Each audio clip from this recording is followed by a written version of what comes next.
Hello and welcome everyone. As you can see, it is time again, as it is every year now, because we're gonna make this an annual thing. As we did last year, it's the Nya Awards. The only awards show that actually matters, because I actually wait until that fucking year is over, so I can just look back at objectively everything in the year, legally not objective, and rate everything completely objectively, again, legally not objective. And we have a wonderful lineup here because we had one hell of a year. Good indie games, good big games. Also, hello Lena. It's Nya Rukoli. Oh god.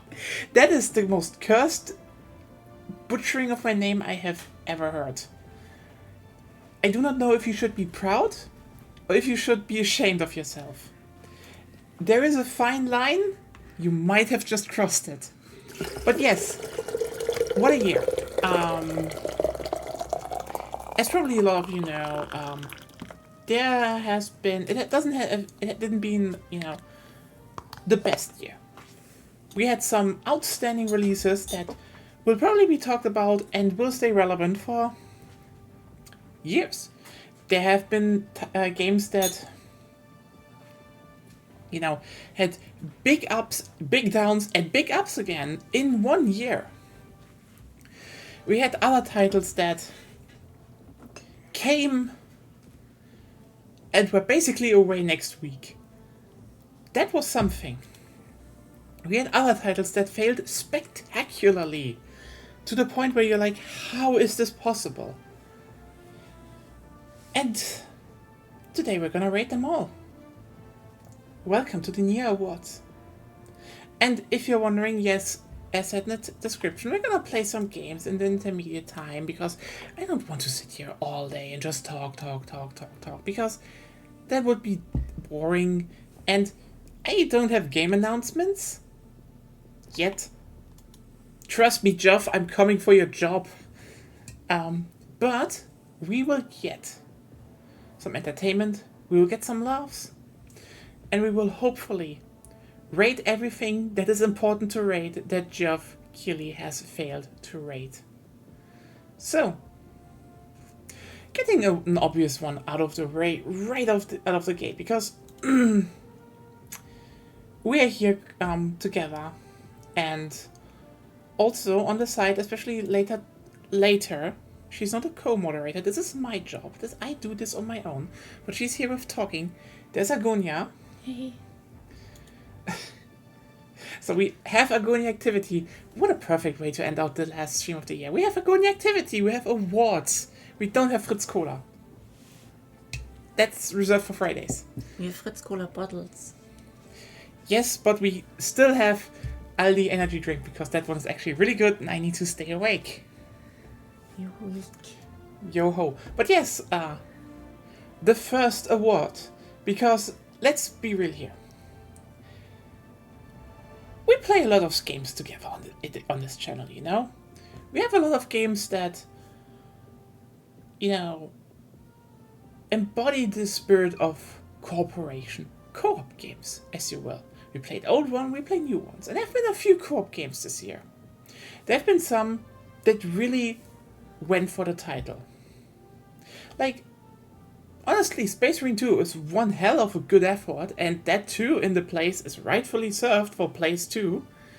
Because good concept, pretty good execution, what a grind, not that much there. It really isn't that, it really needs another year in the oven. Maybe we can get back to it next year, because place 1 is Helldivers 2. Congratulations, Helldivers 2. You get a Nya Award. For what? Look at this. For being the best co-op game of this year. Huh.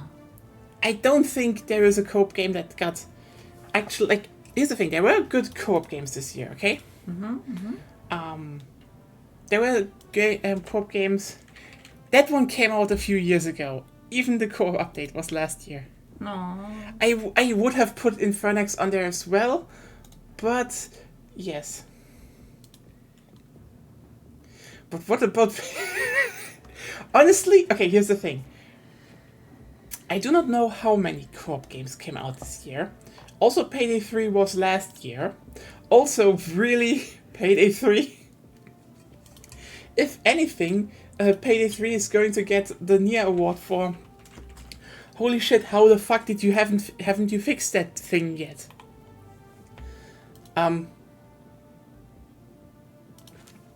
Actually, you know what? How about this? We're doing a double whammy. Just for you. Because Nya loves you. Okay? Nya loves you. So we are handing out a Nya Award for Payday 3. It's a really small one, like the picture I found.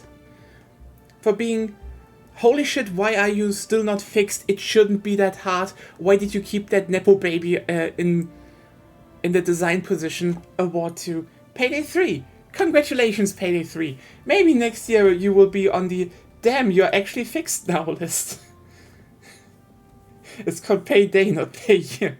But yeah, going back to Helldivers 2.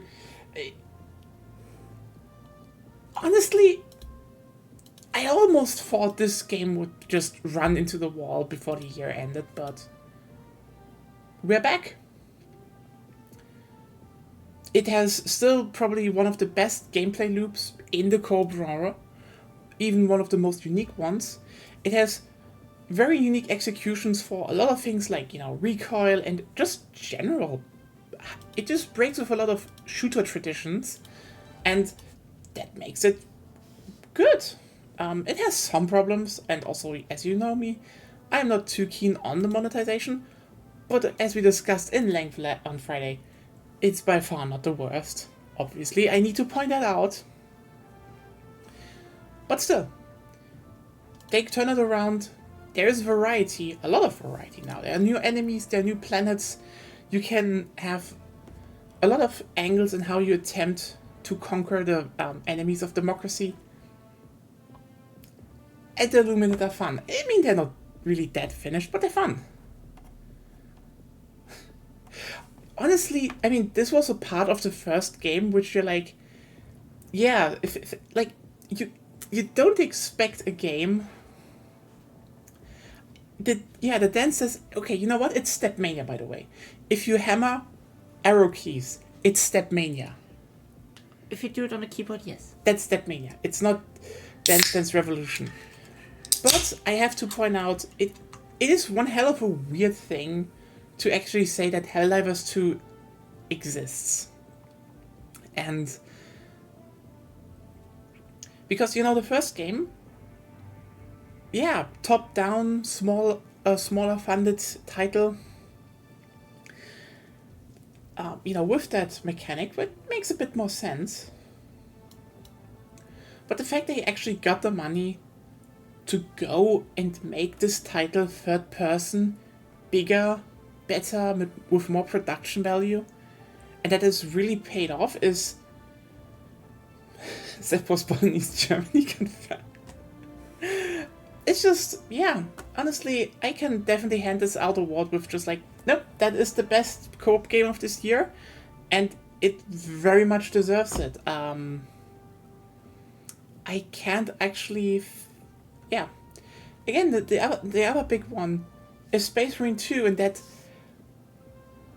It feels unfinished, is what I'm saying. Helldivers 2 at the beginning was like, you knew the balance was off in some way. Something was wrong there. But the core loop felt actually, focused and finished. And Space Marine 2 is more... It's a good second place, don't get me wrong. You will have fun with Space Marine 2. But it has problems that might be alleviated now a bit more, as not many weapons, a lot of grind. It's a bit more uneven when it comes to co-op. So, yeah, this is Helldivers 2. Also, it's kind of wild that with the, space fascist vibes, someone out 40k'd 40k in some form. For democracy shouting is just fun. And if a game actually adds new cultural touchstones and memetics to the whole jargon of online discourse and online talking. I think that is also just a very worthwhile mention, which is actually why Half-Life gets 2 Nya Awards for biggest memetic influence on gaming jargon of 2024. There was an influence on gaming jargon? Yes, Okay. for democracy, or democrat. Basically, a lot of the jargon, like for democracy, undemocratic, etc., has become a recognizable memetic speech pattern that you can say in online circles, and people will understand what it is. So yes, it's the Memetics Award of 2024. See, Jeff Keighley, I am actually doing the categories that matter. This is representing gaming culture. Yeah. A BRD kid, not a TTR kid.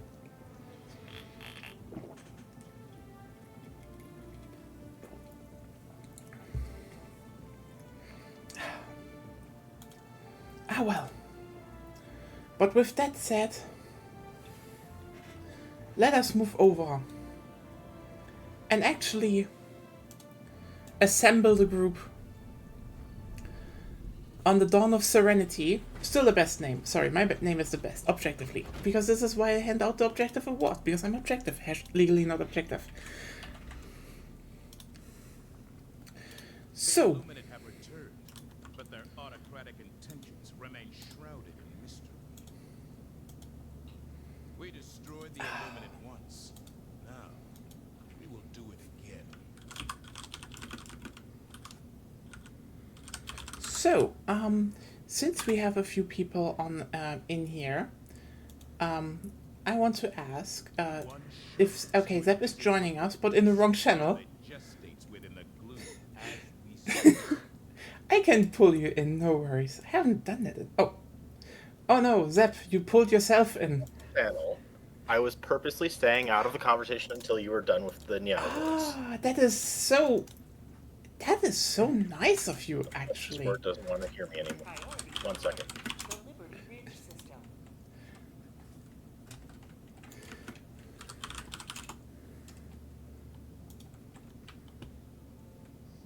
Okay, that should be better. Okay, now I can hear you. Okay. Great.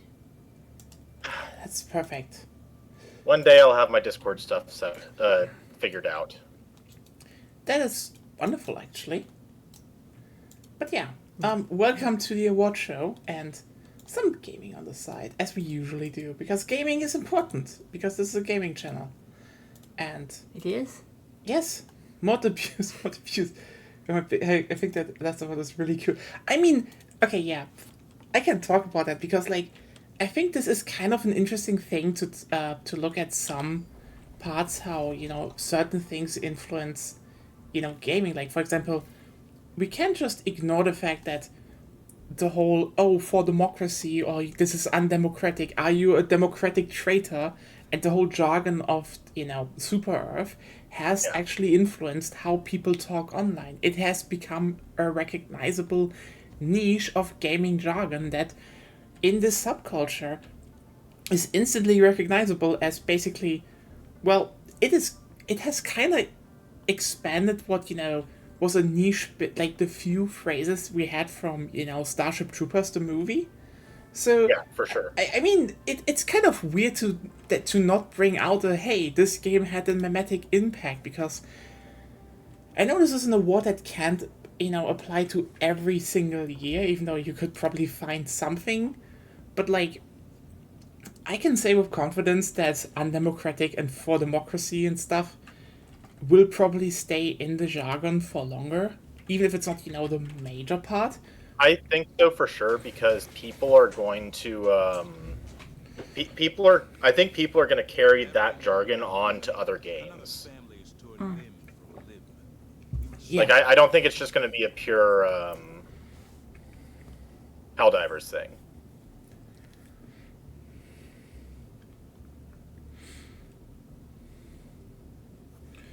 Yeah.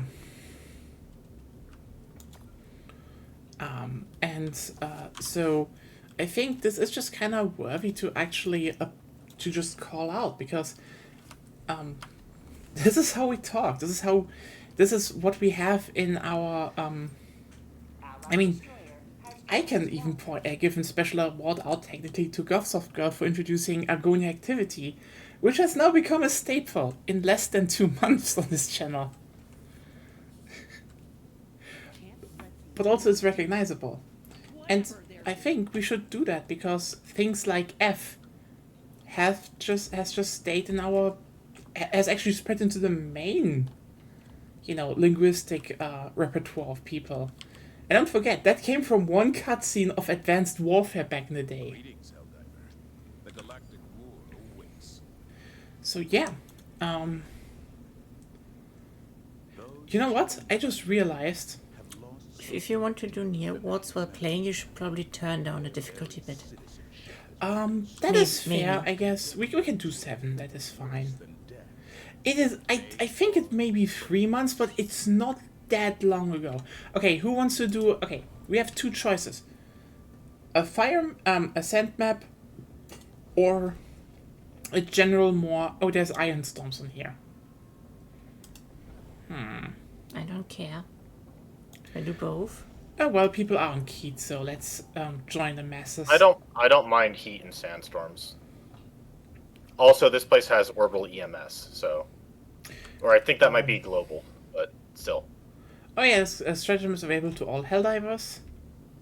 It's weapon experimentations, and we have sandstorm, intense heat, and extreme cold. Oh. And objective locations are hidden. Oh, that's gonna be fun. Single triumph more. But I definitely need to turn up my game again. Do you? Yeah, I turned it down for some dramatic effect because people heard the music in the background, and then slowly turned it down going over. See, I am doing a lot of, cloak and dagger stuff behind the scenes, so everyone's like, oh, Nya has such production value. I'm like, I'm turning down and up and down the dial. I am the genius. The puppet master cannot be. The secret to the production value is orange cat behavior. Yes! We definitely need to do an orange cat game at one point. I'm pretty sure the cat and Stray is orange. Yes, but Stray is not really that good of a game from what I heard. You heard. I mean, I've seen decent stuff. It's a decent platformer. Yeah, I should I've watched a little bit of gameplay, not a whole bunch, but enough. Yeah, I guess. We will see. We will see. I'm not like, oh, Yeah. we're just having our fun. We're killing some Illuminates. We're going to kill some Terminates. And when we're done, we're all gonna have some democracy. I mean, awards. There we go. I want the orbital laser, and I want the guard dog, and I want my laser cannon.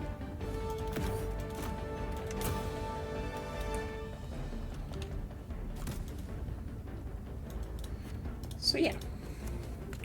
I can probably switch to medium armor here.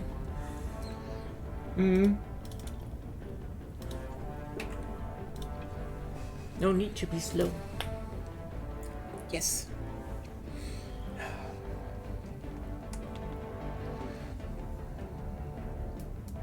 But yeah, stay here because the Nya Awards are lining up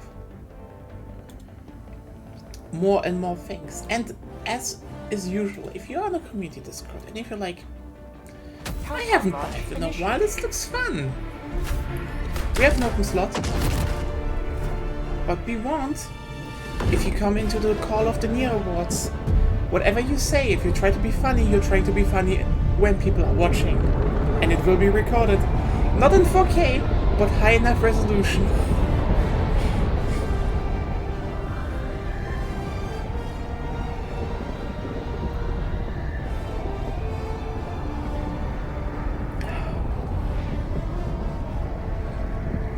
So, what's the next game? Oh, the next one is actually because I think playing the favorite co-op game of the year from Nya, objectively the best one. Even Jeff agrees with me. Cool, Jeff. The next award is going out to something I had a bit of grievance with. Okay, see, Jeff Keighley did a thing and he nominated an expansion in a category for games, which just showed that you should have your own expansion slot. So, after this round, we are going to tell you what the best expansion of 2024 is. Yes, we're going to do the things Jeff was not, he couldn't do. We are doing it. The Nya Awards, we are living in the future. We have the foresight to look back and make decisions that integrate everything from this world that happens over the year. Also, I can share with you some wisdom. See, when you're making a stream or a show, okay, and you're like, I don't know, how do you do that, Nya? That you just can just keep talking so fluently. The thing is, just have confidence in what you say. You probably are saying complete bullshit. But as long as you keep saying it confidently, it's your bullshit. Also, Diilluminate. Very happy about the laser cannon.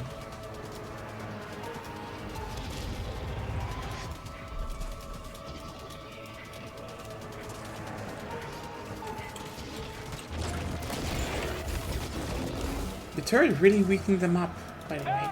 Yeah, the turret is useful. Oh, yeah. Yeah. You ran away from a hole in the ground.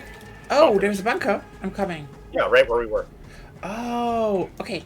You should have told me. I actually didn't see it. I just saw it. Perfect. And I help you open it. This is democratic cooperation. Oh my god. It's 2 snipers. Wow, this is kind of... But also ammo and medals. I mean, I guess something. But... that is probably the saddest bunker I've seen in a while. One of them's for sure.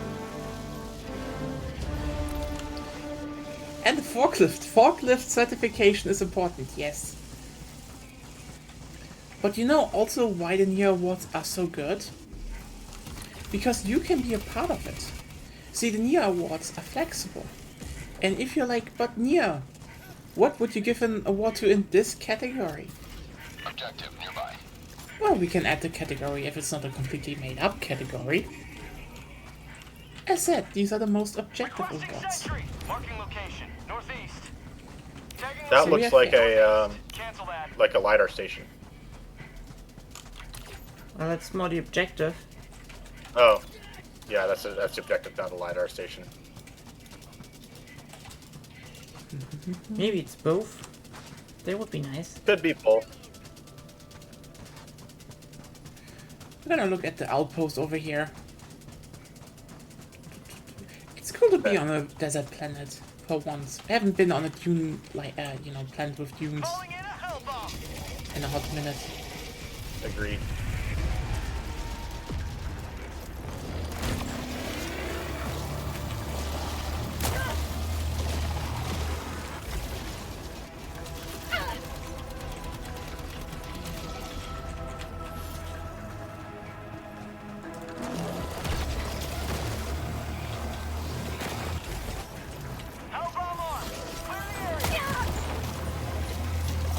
I'm currently scanning the environment, trying to see if I can find what might be. Cool. I'm trying to see if I can find what might be a super Request approved. Reinforced credit objective thing. complete. Oh, yeah. I just killed a watcher Democracy has landed. Nice. with my hell You landed. pot. I killed one with a hell bomb. I mean, yes, but I mean, I just... Okay, yeah, Agonia's was cooler.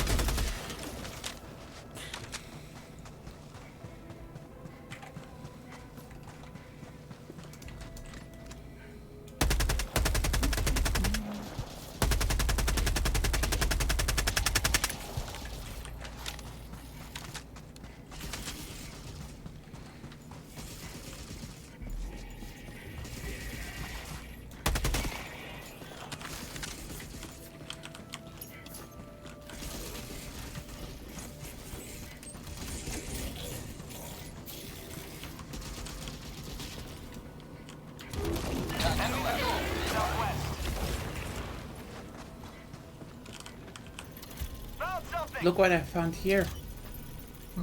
What? The main objective. Yeah, Ah. that's what I was pointing at earlier, and what I thought was a lidar. Rare sample of Ah, yeah.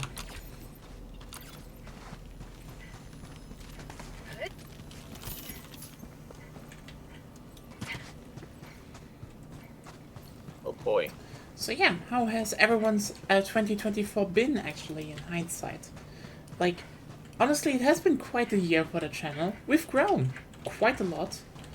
Calling down a There's been sentry. weird ups and downs.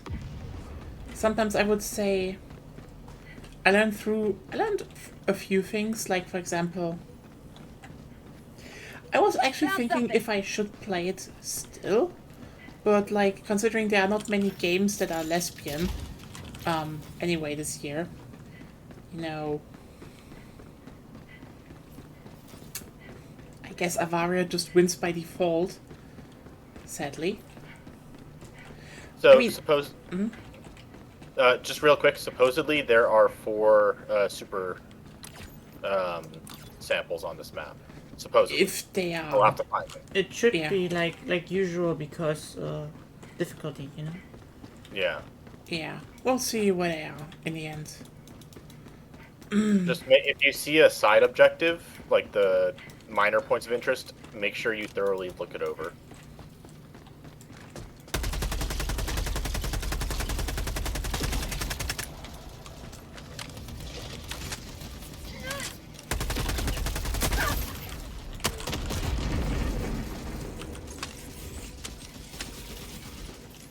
Found something.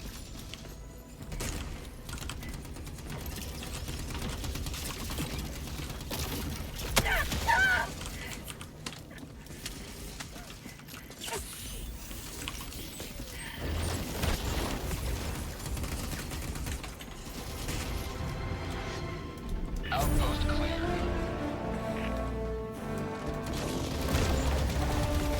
Switch.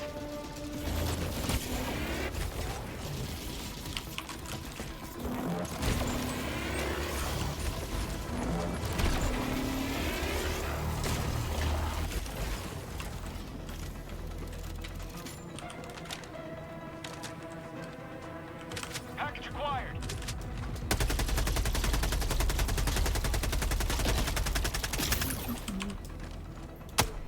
Reload it. Requesting sentry. I mean, you know, we can also Rare just sample acquired. we can just hand most lesbian game to League of Legends just because their shows now have legally lesbians.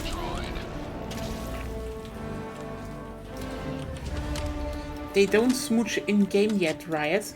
Right? Why aren't they smooching in game? How'd you like to taste of freedom? They have 2 pairings, by the way. Not just one. They have 2, and they're not smooching. Yeah.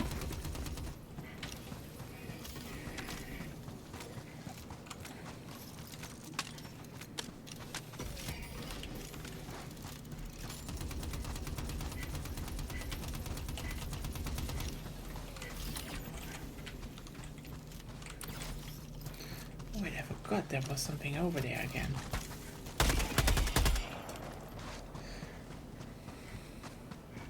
Package acquired. Then again, by the way, we can hand out, you know, like Jeff Keighley just hands out some awards on the sides anyway.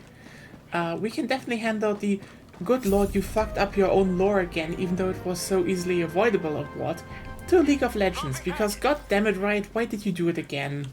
It was avoidable.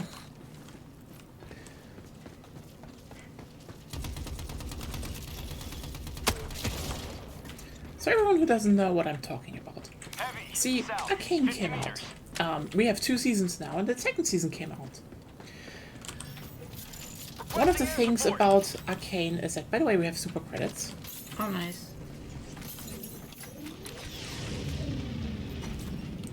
One of the things about Arcane was that they featured a few characters from the game. Oh, Oh. That something went wrong? Requesting order. yes. It went. They told me I was leaving the area, the combat area, even though I was still in the city. Huh. Okay, then, can you reinforce her that? I'm a little Okay, hacked. then. Give me a second. I've got it, though. Because I think you two, fuck, you two were closer together than I. True. Yeah.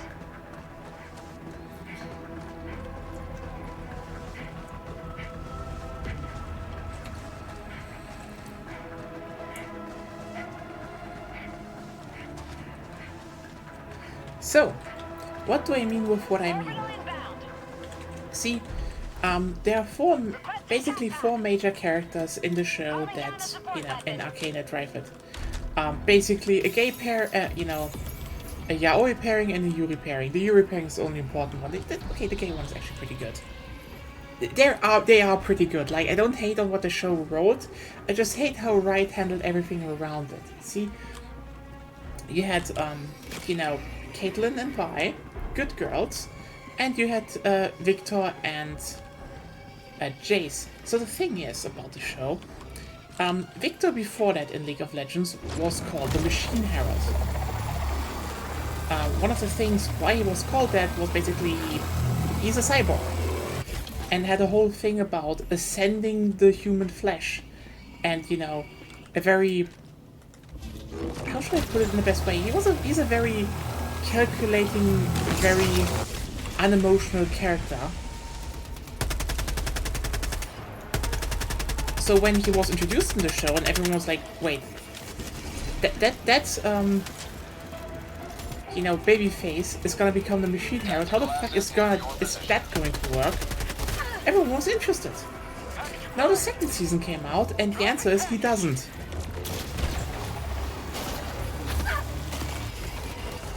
So before that, Victor was again a cyborg. You know, he himself built himself that way. Now he gets corrupted by things from outside and is, you know, the herald of the arcane. And they just completely rewrote the character in game and lore also. Yeah. It's not bad writing, but it's removal of old writing, you know? It's like people like the old one and now they just completely changed the model, the backstory, everything. And like, that sucks, why have you done that? And now people can be like, oh, but Package acquired. what Yeah, could they what have really done? sucks is that you've got people that have invested in that story, Yeah, Sub-objective. and they are emotionally attached to that, even if it may not be as good of a story in people's Yeah, opinions. It's still like, oh, so I guess the thing that we enjoyed was gone. not worth it. Yeah. Not worth keeping. like, Yeah. there's some stuff in, you know, in League of Legends, some stories and some concepts that are, you know, really good, some that are wholly underdeveloped, and some that are just mediocre. You know, the later ones, you can usually say, they sometimes prop them up and do some better stuff, but that's the thing. I know League of Legends has a reputation, but Riot Games cares, and this is why Arcane happened, why, you know, Arcane is a show where they say, no, for us this is a net benefit to just having put millions into a show that is literally a gigantic achievement of, you know, art itself, where people were just able to make something they want to do. But yeah, and then they just rewrote everything, and the things they... And the baffling thing is, it's so avoidable, actually. You know? Objective complete. See, I don't really find the box... the black box, but I'm still marked as traitor, so I'm going to the next stuff to blow shit up. I think you're coming nearer to me. Can you maybe... Okay. I'm walking past you. How'd you like Good, to I'm taste doing the a SAM site, by the way. That should be done already. Mac, No, there's another SAM site. I got the terminal. Well, I'm a close-ranged SAM site. Like, it's kind of great how in the background just the shots go off and you're like, yep, that's my girlfriend. Get those! Get those!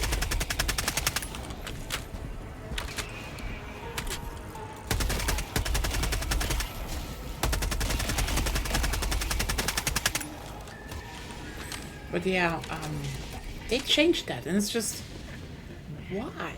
Because here are two options they could have done, okay? That are equally kind of variants of the same concept, but would have had much better impact at the end. I probably should not reinforce. I will people reinforce that then. at me. Reinforcing. We're having another traitor pro move. Directly at the start of the stream, wonderful. I accidentally drove at a part of the city that wasn't in area, and I needed to save the samples. You know? So I guess that was just necessary.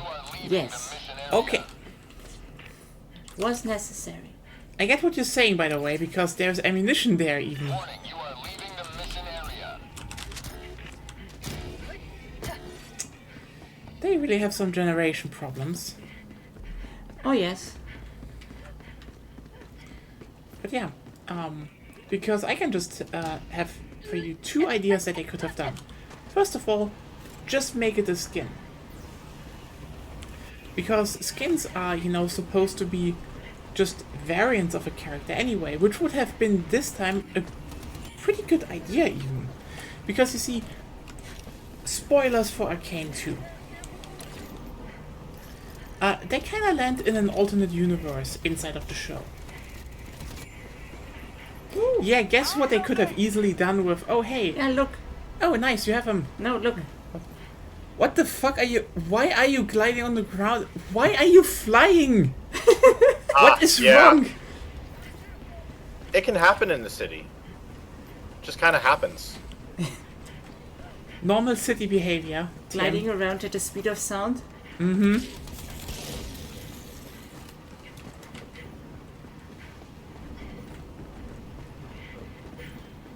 Requesting advanced weaponry. And more super credits. Okay, I'm going to look for the box. Moving fast, faces past, and I'm homebound. But yeah. In general, they could have just made it a skin. Or, and this would probably be the most interesting move, because I know some people would probably be like, what? Wouldn't that cause confusion? But like, imagine if they just made this Victor another hero. Then everyone would be like, wait, two Victors in the same game? Yes. Because then you would emphasize that the old Victor is still out there somewhere. And he's coming somewhere differently, and you could be like, oh, look what maybe comes up in the next seasons or so. And everyone's like, ooh. That's spicy. That has implications. But no, they had to rework him. Okay.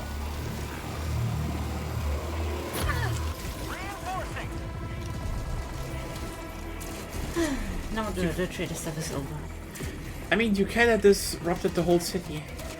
Yeah, have you found a black box yet? I am at it. I just need to kill this patrol. Have a taste of democracy.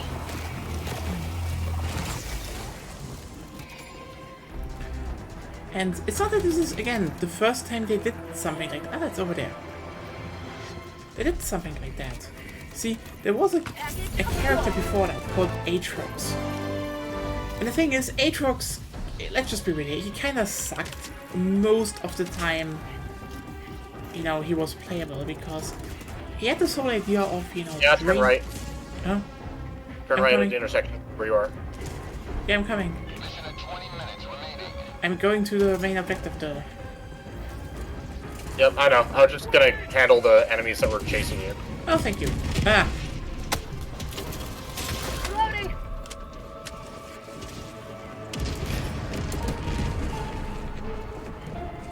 Also, there is an exit back where I, Yeah, the exit just happened.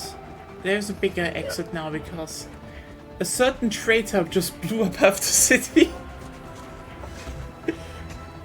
Anyway, yeah, because, see, an Aatrox was just not good to play, because he was like, you know, oh, you sacrifice health, you know, constantly drain health, No. and and regain health from enemies. Yeah. A bit of a vampiric build, you know? And the thing is, they did one big mistake, because they kind of had a whole, you know... They had a whole rework going. And that rework stayed basically on top of the top lane meta for years now. It's a really successful hero in that sense. The thing is just the old gameplay was gone, and it probably would not have mattered to a lot of people if they didn't have one big buff before that, and Aatrox became viable and fun to play and had a unique playstyle and was a very unique hero that, you know, if you were pretty solid at the game, you could pull off, and Objective near your position. that was just gone from the game.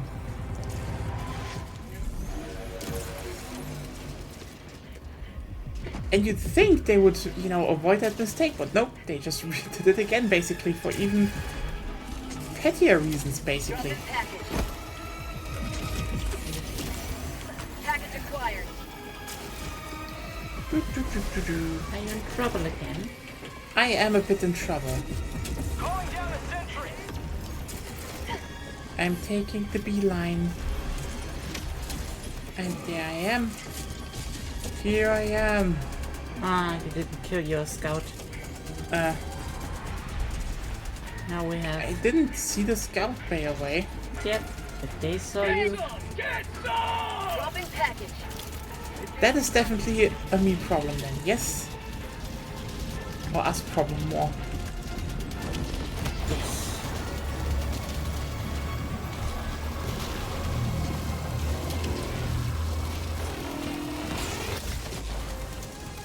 The turret is down, by the way.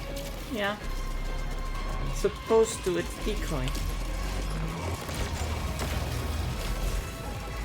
Oh yeah, but weakened them up good. How'd you like the taste of freedom? Agonia, were you out of bounds when you were in the vehicle? Yeah. Okay, and that's where you left it? No, it exploded. I see. I think. Or at least I It's exploded. still on the map. Okay, yeah, then... I was hoping to take it back, but I guess I can't.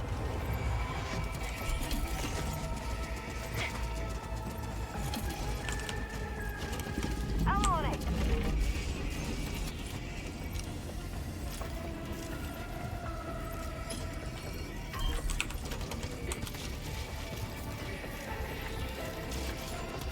I got the terminal.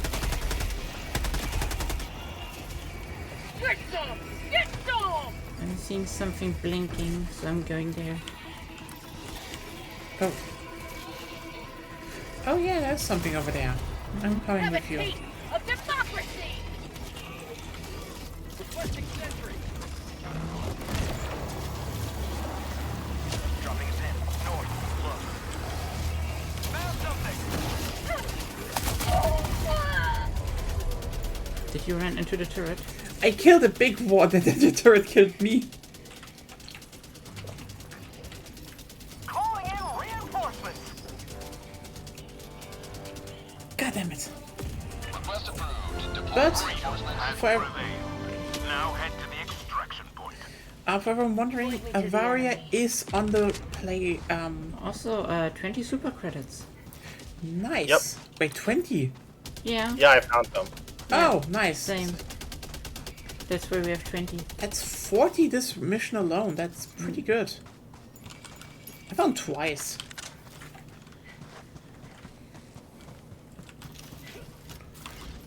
There we go. Yeah. I guess it's extraction time. But so yeah, probably next Sunday, Avaria, I guess. I downloaded it already. It's probably, you know, one of those you do it one time, and I guess we can squeeze it in before going into the next big project. I don't think everyone is like super hot for Nya's streaming Dark Sector on Survival Horror Sunday, which is like, yeah, I kinda want to stream that game, but you know, not the biggest thing, I suppose. I just need something to stream anyway on Survival Horror Sunday, so. And we have not been through the survival horror games this year.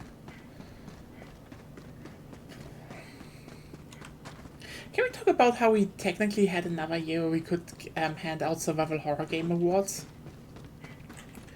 Even though I would say the lineup was overall much weaker than the last year's. Extraction shuttle inbound. Sample collected.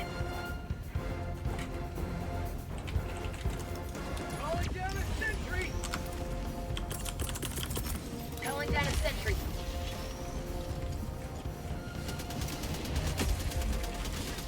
I mean, from what I saw, it's more bullet hell puzzle game, so ETA T-minus 1 minute 30 seconds. less Sokoban than Helltaker. But at least he understood the audience. You know, the person that made them should remake Helltaker and make it lesbian. Actually, it's not like lesbians kept that whole fandom alive.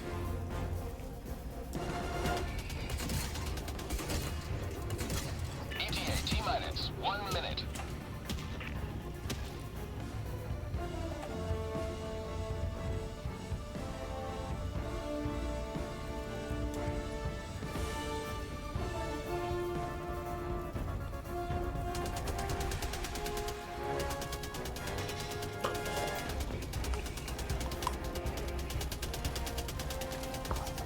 Still haven't found the rock on these maps. ETA T-minus 30 seconds.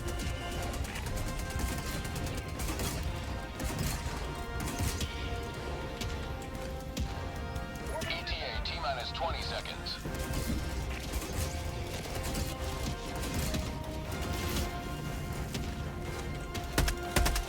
ETA T-minus 10 seconds.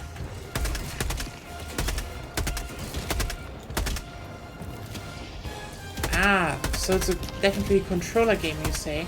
Pelican 1 arriving at coordinates. Pelican 1 landing in progress.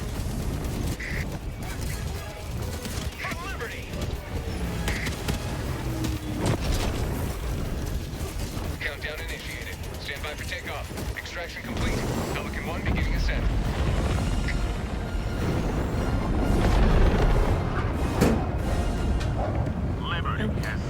Is your controller still in? This controller was still plugged in, yes, and it has to remind me that it is plugged in every time I play Helldivers 2. I mean, you know, the thing is, okay, I get it, you know, wanting to have fan art of characters, but like, this is the same thing as how Toby Fox said. He made a game to promote his music. Like, that is just kind of the truth there, right? We all know Undertale and we all know the Undertale music. But a game kinda sells that.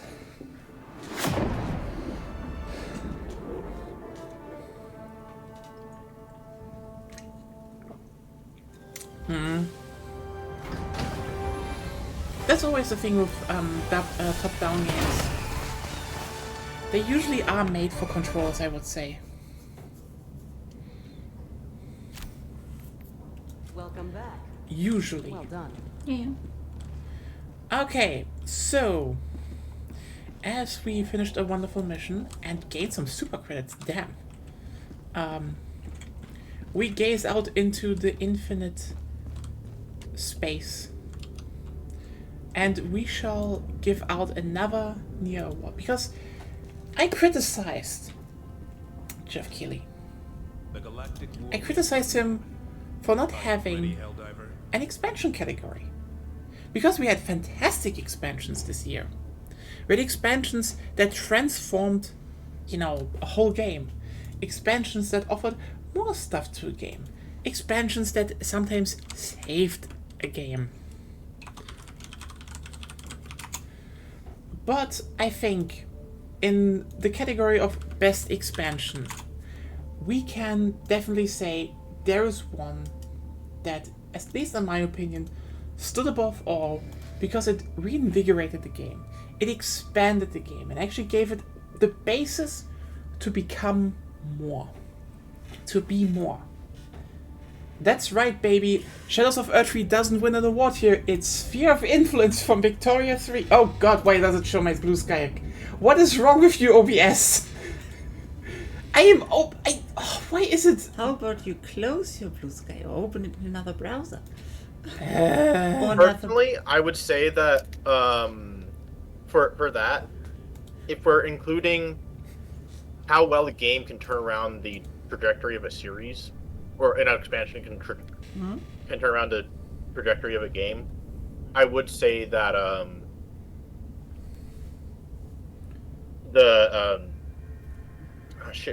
Something Throne, the Total War expansion from earlier this year. We have another contender. I think it's Throne of Chaos. Let me double check.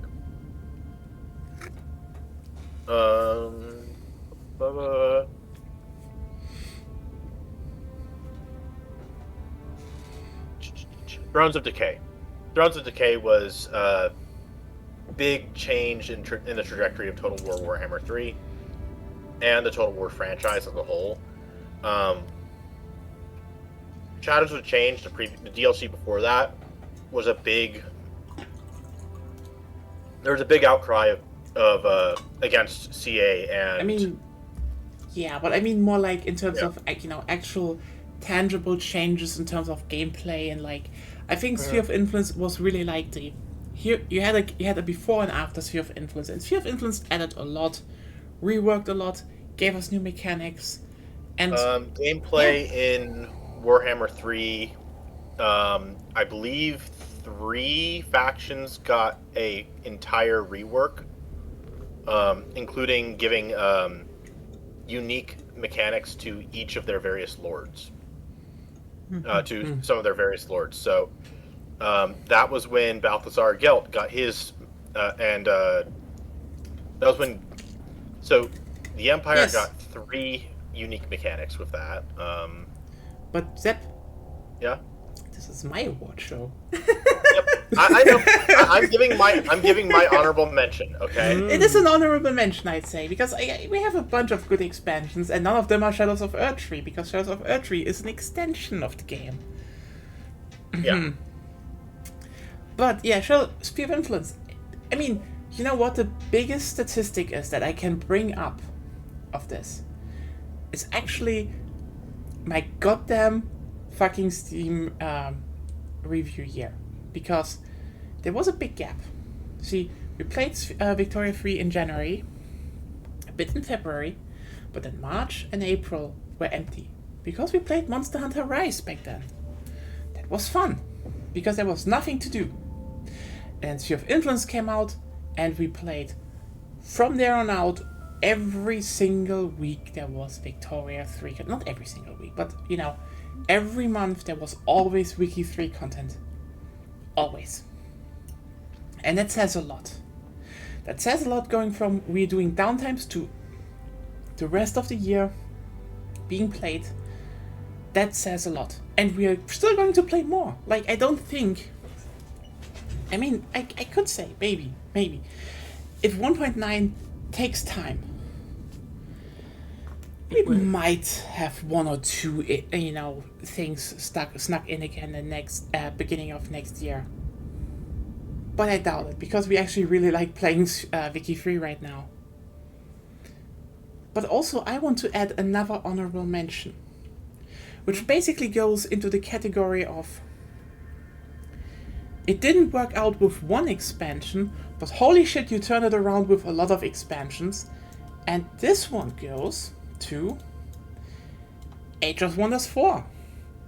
Because I cannot say that it was one expansion that really was like, okay, this game is now better than it was before.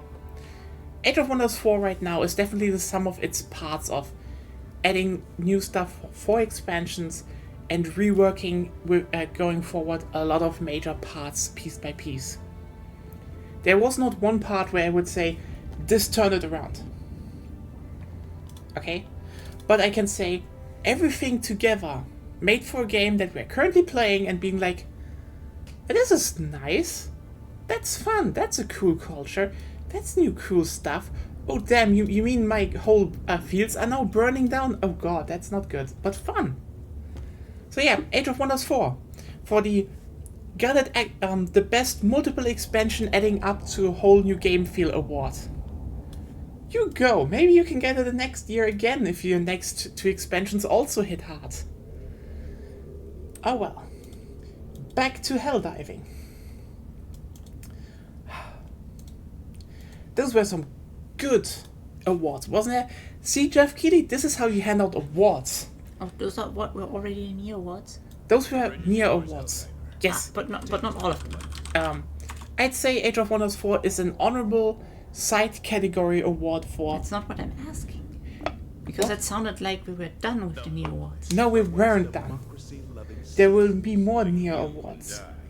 Because there are... We're moving into the intermission again. Yeah, we're going to an intermission. We shouldn't stay too long on one Nya Award, right?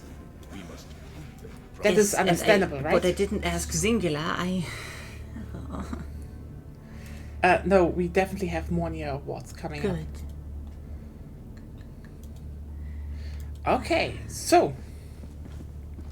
And as said, chat, if you want to ask for your own Nya Award category, you can, because these ones Coordinates are locked. democratic. They are open. Hellpods prime. Engaging orbital. While we're playing again the co-op game of the year nominated at the Nya Awards. The city and the city. The city, that's a big city. Orbit synchronized. That's a lot of city. I heard you like city, so we put some city on your city. Basically.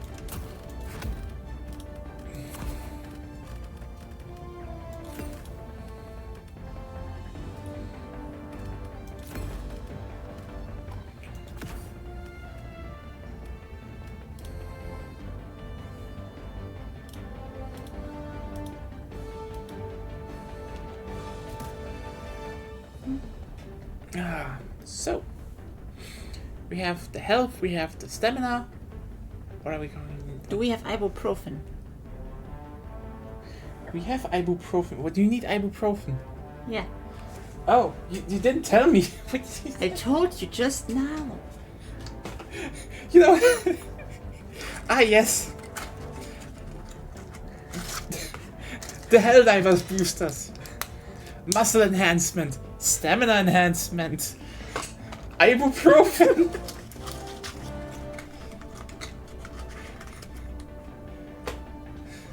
Better early than late.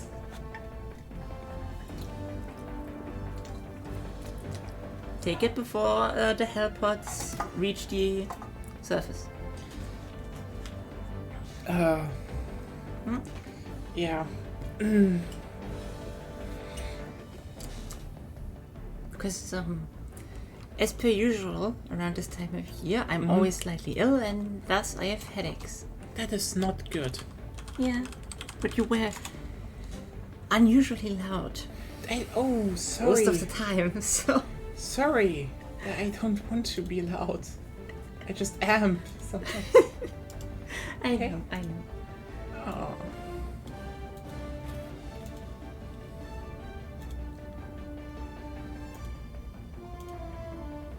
Da-da-da-da.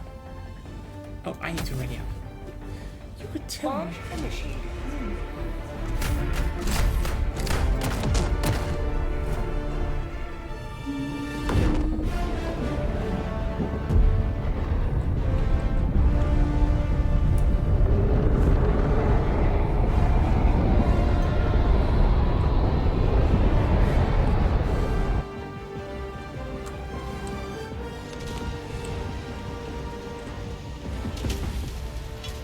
Aw, couldn't land on the ship. Same. Oh. Ow. Oh, sorry. Sorry. Why are you burning me? No. Didn't do anything. Behind the scout. Sending down equipment package.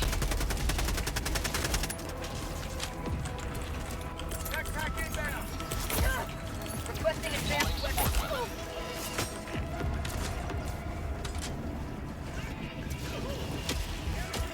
Pulling down a sentry.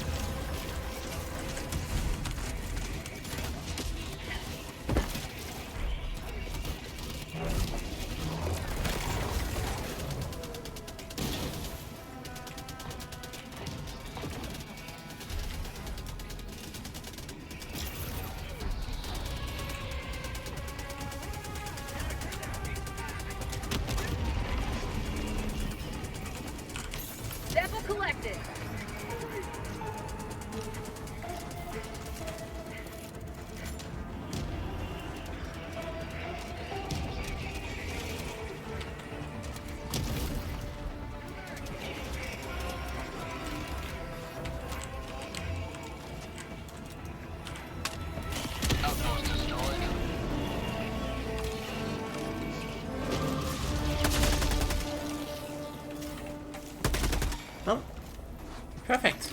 I mean, we crashed into a whole outpost, and we're gonna destroy this research station over there.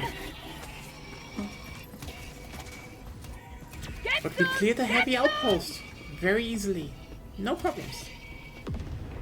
Well, it helps that we kind of spawned in the middle of it all. Yeah. But yeah, 2024, what a game year, actually. and if we would have gotten problem, I would just have thrown the laser down. They go for the ships. Oh, hey Claire, you missed a few. So first of all, we gave out Best Co-op Game of the Year, which went to Helldivers 2, obviously. It kind of just stood out as, you know... It was kind of the, you know, most creative... It's kind of the most creative one anyway, and then you know... It actually, managed to turn around, so... At the end of the year, the competition wasn't that big, Rare sample acquired. but it won. We also have the Nya Award for Best Expansion, which was Sphere of Influence, with the honorable mention / sub award of Best Expansions adding up to a whole new experience, going to Age of Wonders 4.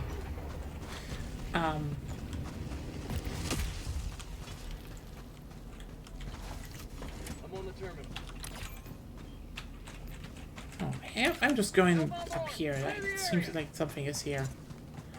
I found something.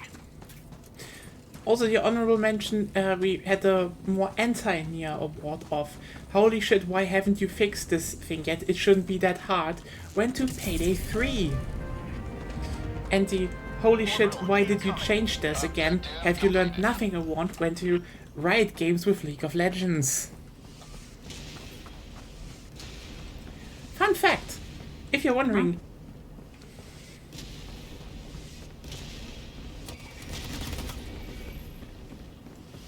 I was about to say I hear traitor activity again, but It's nope, not. It's not. It's just Don't you like explosions. the taste of freedom?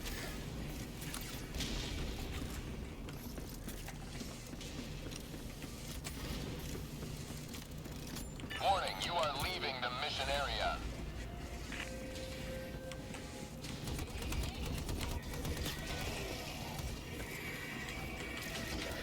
Requesting sentry.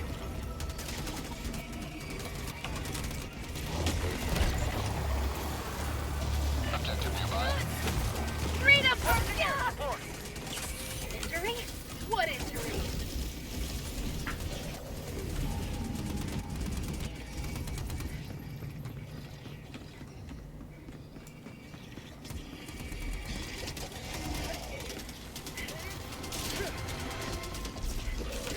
Got a sample!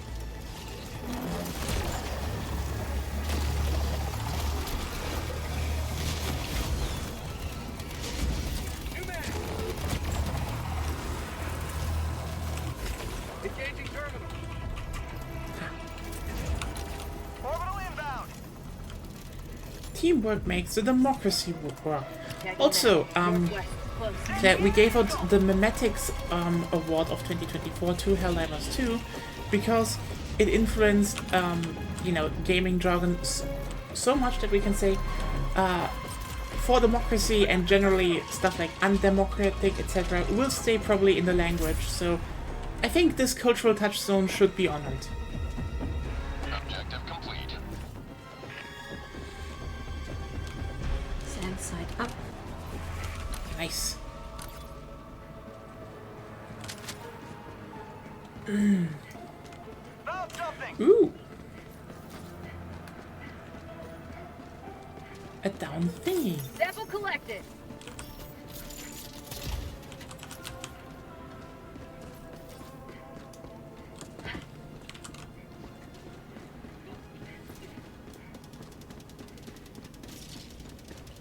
Squid outpost.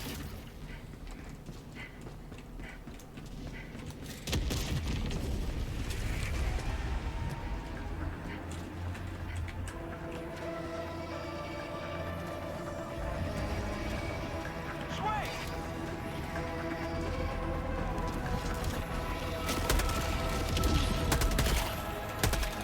Requesting marching air support.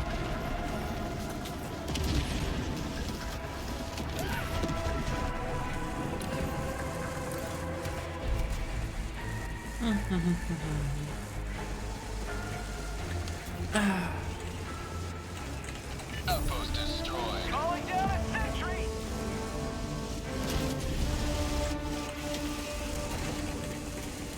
Calling in a hell bomb.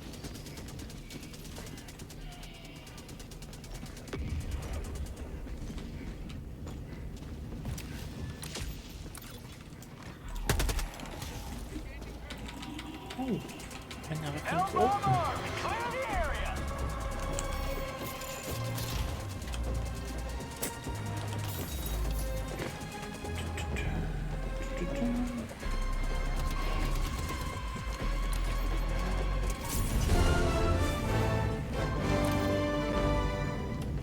Objective complete.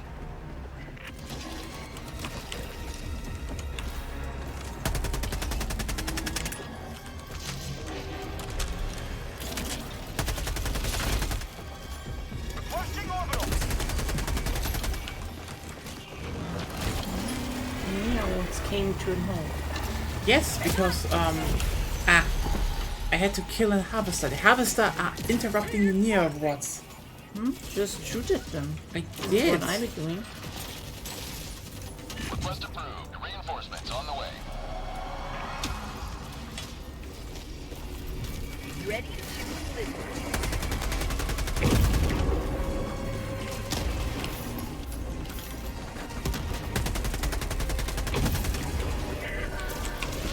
I'm bleeding out.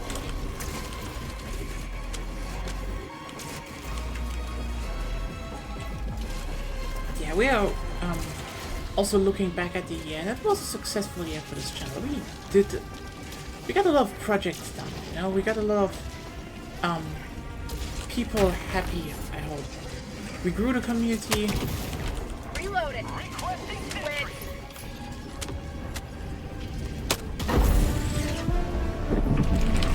Rare sample We acquired. covered games. We showed off indie projects. We had teasers of new indie projects. And I hope, truly hope, the next year is going to be a much more successful and even more stacked one. We have great stuff lined up. February is going to be Monster Hunter Wilds. A game that will be very interesting, to say the least. And I hope just that there will be more Nya content out there anyway. I mean, this year marked the branding of being orange, I think. Was it this year? My brain wants to say it was this year. But at least I can say I was colored this year, so good on that, everyone. I hope you're happy.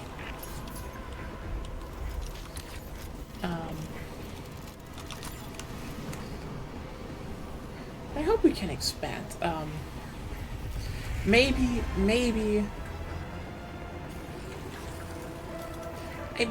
it was not supposed to be orange. Why did you all say it's orange? It's supposed to be a dark blonde. It's not supposed to be orange. Calling down It's not supposed to be orange. And yet it is. I don't even know what I can chalk this up to. It's just you just decided it's orange. Dark blonde, aka dark blonde isn't orange. Trust me, it's not orange. It's not orange.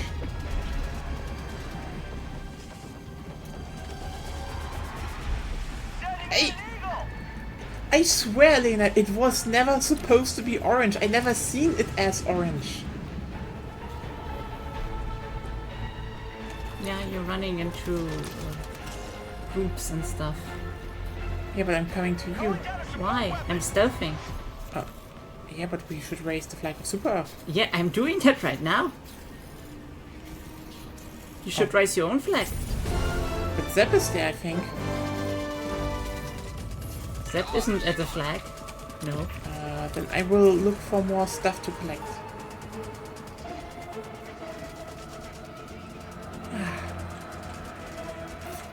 But yes, stealth is undemocratic.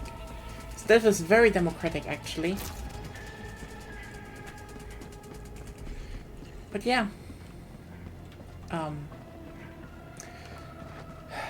I kind of hope that maybe I can set up something, so, you know, maybe we can have some custom emojis, at least on Discord, and just have some fun, maybe some artwork, because, like,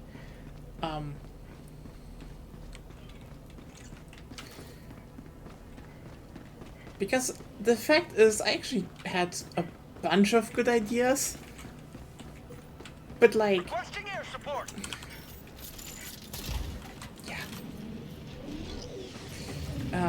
getting the money for the artists to do that, but maybe we can expand on that in 2025.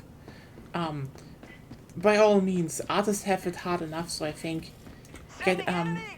sending them a bit of money for stupid artwork, I think that's fine. I think that's doable. Destroyed.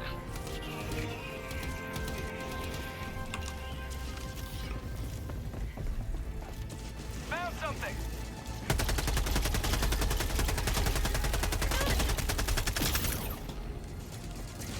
And also, as said, hopefully more unique games, more fun. I truly hope no more mannequins. I have developed a certain feud with them over the past months. It is interesting that that just happened this year. But, no more mannequins, hopefully. Sweet liberty! My arm!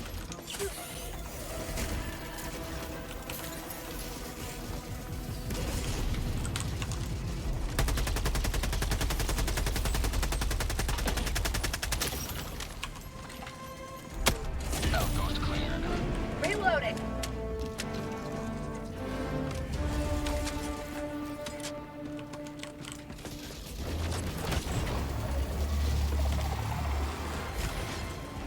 I mean, I uploaded the clips already. Found something. I genuinely am a bit like, oh, there's a bunker here. Oh, I'm coming to you. How do you like the taste of freedom?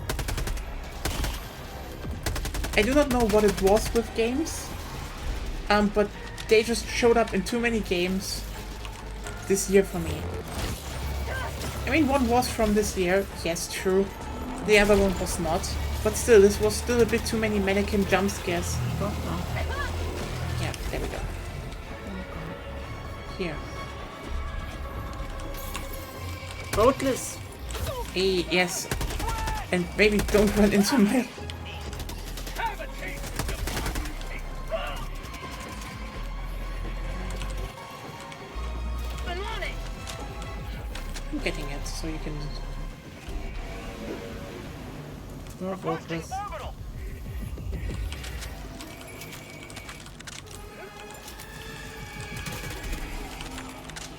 I think you're kind of safe in the bunker. They can't do much. And up here as well.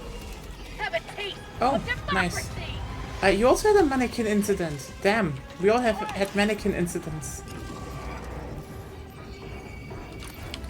Mannequin incidents have become too common in this year. I mean, mannequins can be very spooky, yes, that's...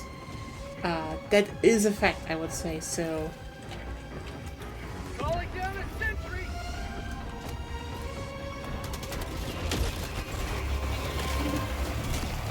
I guess we can give out Best Mannequin Jump Scare of the Year, because it's also the only game I know this year that had a mannequin jump scare. But there are probably others. Is Call of Duty Black Ops 6? Congratulations, you made it into a clip. And thus you get the award for why did you do this? Again. I just had that fucking goddamn puppet. Requesting air support.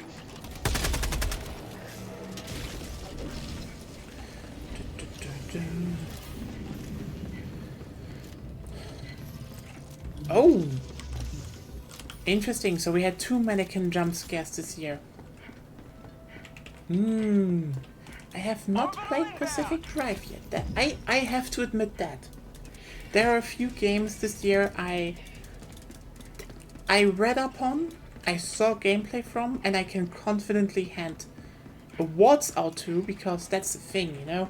Are you even a real award show if you haven't played some of the games you're awarding to? Extraction when ready. Jeff Keighley definitely does, so, you know. Well, I guess there is a group of people that play for him to a degree. He, actually, the thing is, one part I actually genuinely respect about the Game Awards is that they are contacting a lot of people working at big gaming news sites to form a committee of who to nominate and vote upon.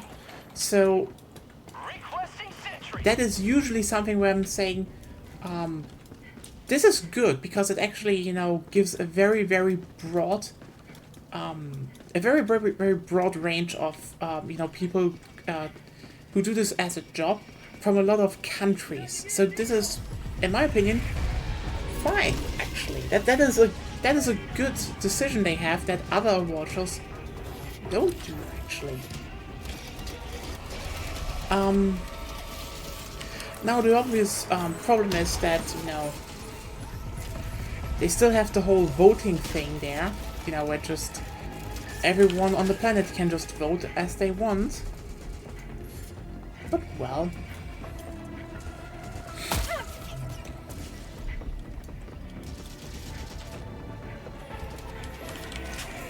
I generally would say they should have done it,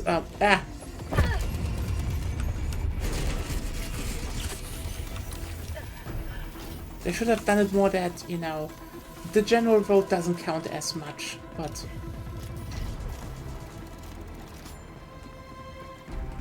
You know, Goddess here is, Goddess here, that was a clip that... Yeah, that is still here. I mean, I don't think Squirrel... Was Squirrel Stapler in 2023? It was last year, very much. Sad... It kinda is sad that the Pony Factory really didn't have that well of a jump scare in it. Kinda hoped for more. Bit disappointed. Bit.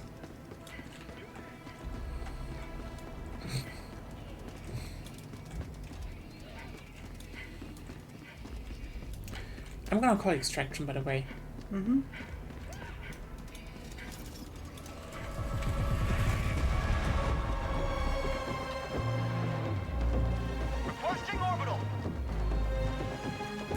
So, more Nya Awards?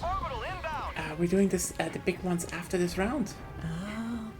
I need to put up, you know, pictures and stuff so people can see what I'm talking about.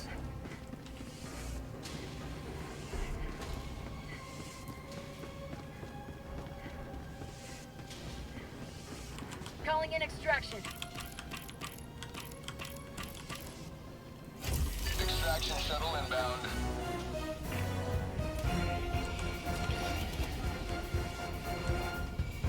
Didn't find too many samples this time, sadly. I have a bunch. Also, what are you doing? Yes, that's how gravity Say hello works. to democracy! Sometimes It's they all the Illuminates' fault. yeah. Sometimes they run just straight into buildings. I can totally get why only city maps are in Illuminates, because T-minus 1 minute. yeah, they still have some problems, I'd say. I mean, I don't understand this. I mean, the city maps have. Yes, I know. It's more like imagine if on these maps you suddenly had a lot of terminates crawling around, or Yeah, I know what you were trying to say. I was just confused in the way you said it. ah. ETA T-minus 1 minute.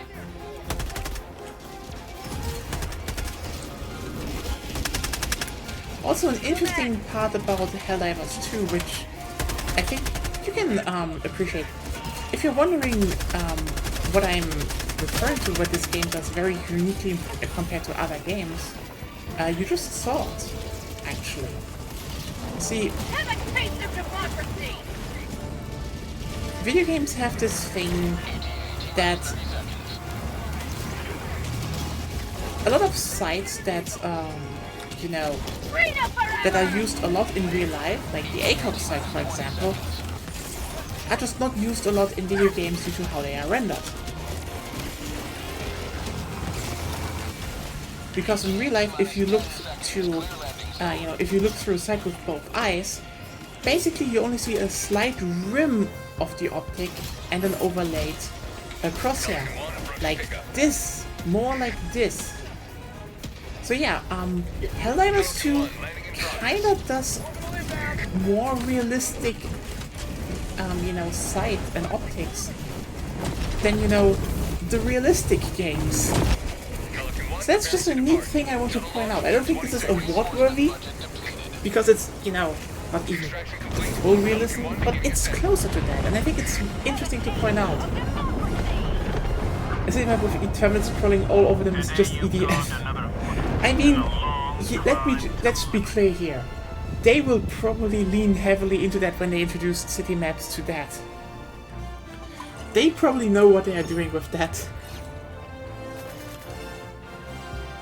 Oh, there was a Thief site.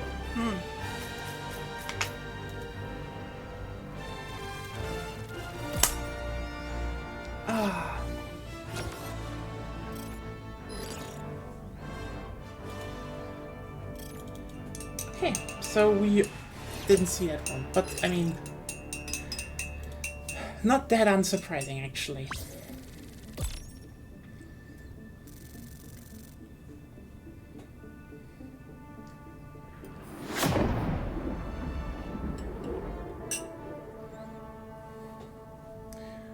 Okay.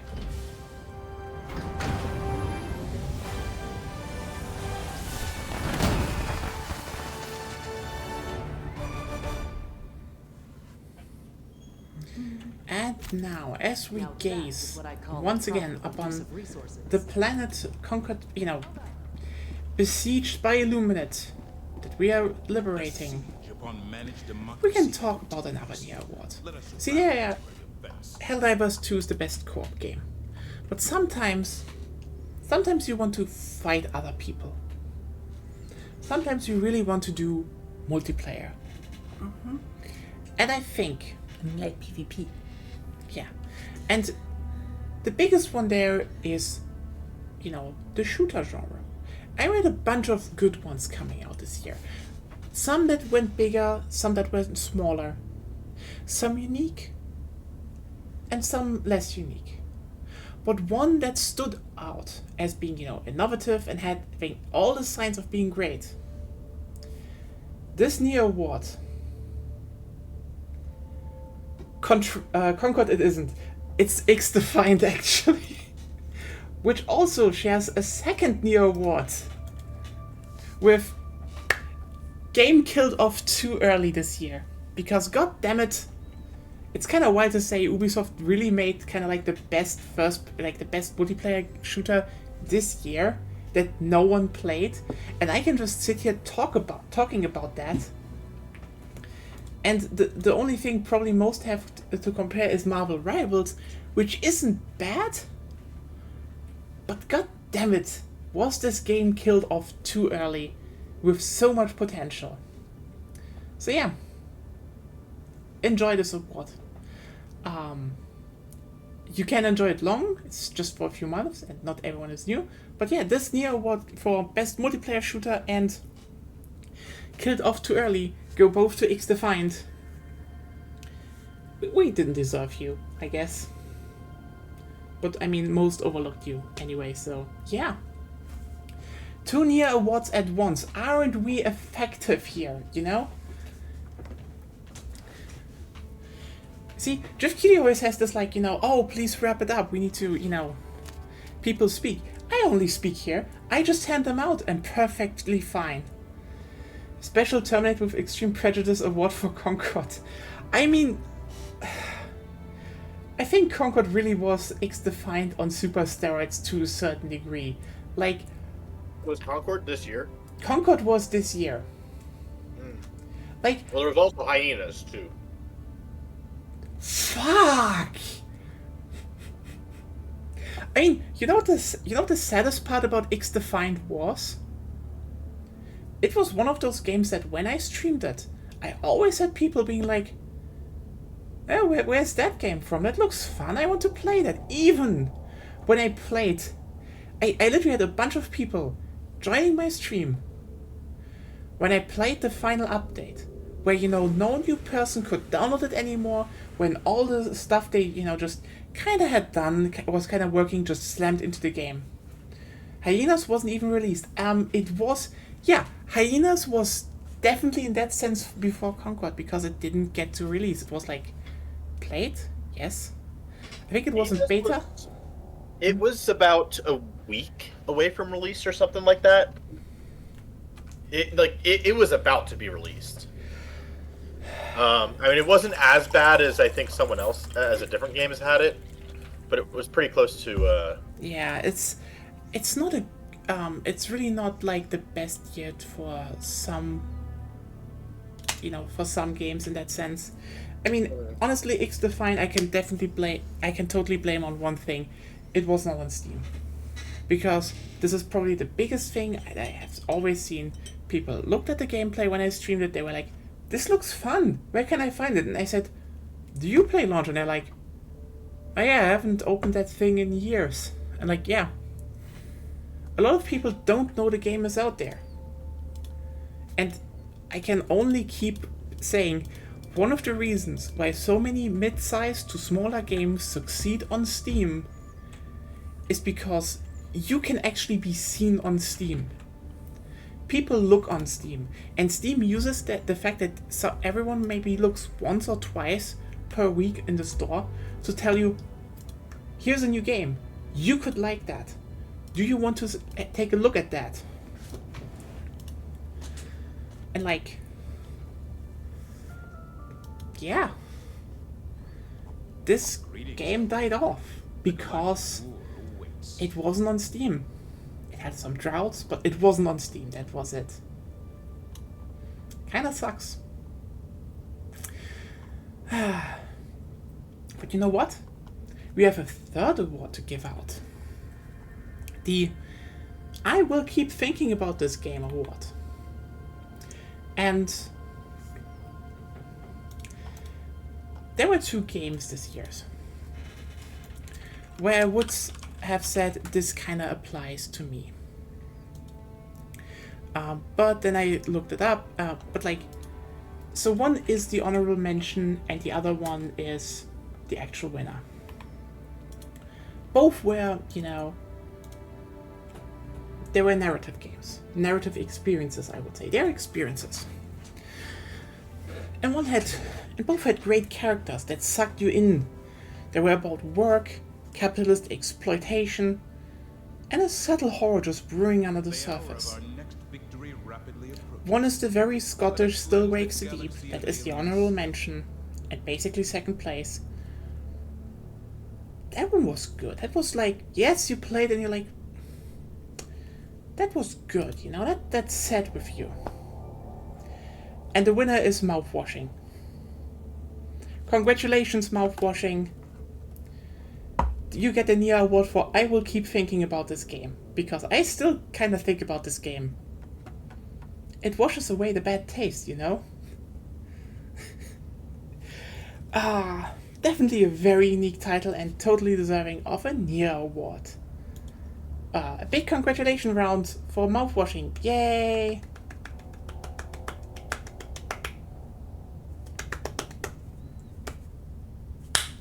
Okay, that's enough. Back to playing. And as you all know,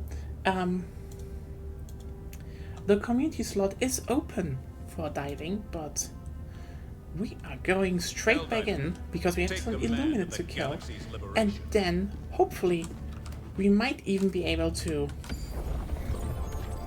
Mission coordinates locked. Hellpods prime. Engaging orbital thrusters. then we will hand out some more awards because we have some more things to talk about actually this year. because we haven't not yet cured Best RPG of the Year. We still have Best Game of the Year in front of us, so stay tuned for Best Game of the Year. We're gonna talk about important stuff like Best Influencer of the Year, because you know what? Jeff Keighley always nominates weird people that no one knows about and probably are in some crypto scheme. So we are actually nominating and awarding the people that people know, that are there for the people. Okay? This is the Nya Awards. We have integrity. If you want to buy your spot in the Nya Awards, send your invoices to www.nyawards.com.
Oh wait, is this the The defense one, yes. Okay, I'm gonna change my layout then.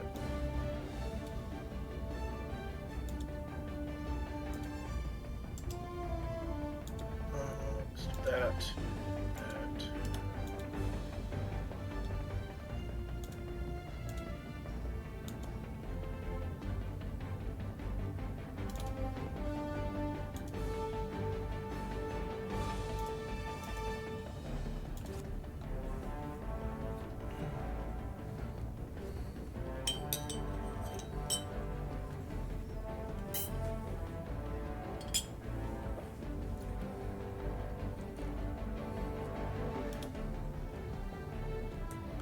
Pod launch initiated.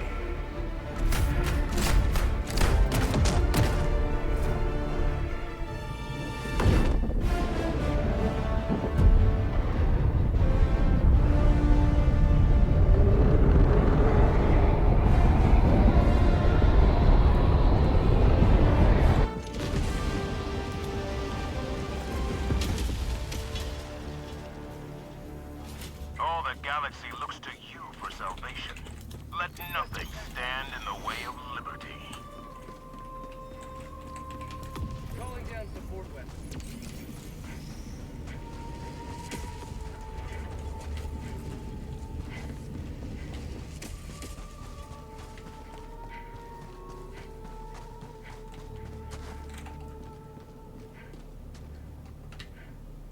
I don't think that's supposed to be.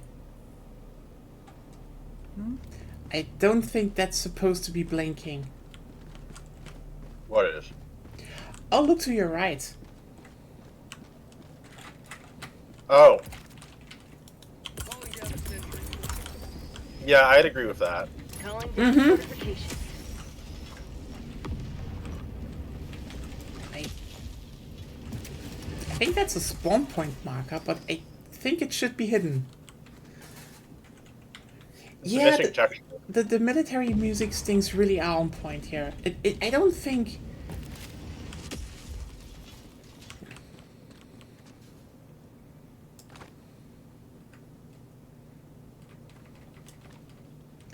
Like, it really gets it. It's a really, really good soundtrack. That just elevates what is there.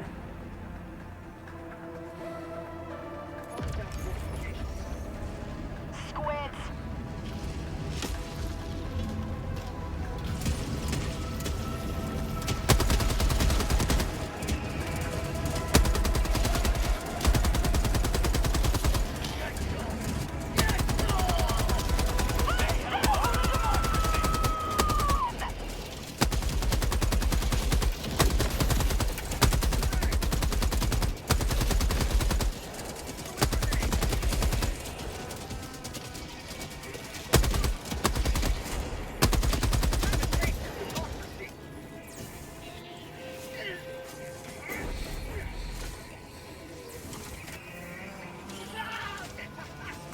mostly behind you now.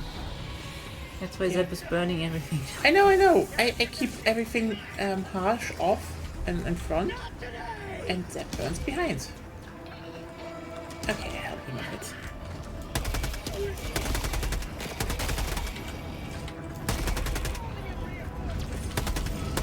Say hello to democracy!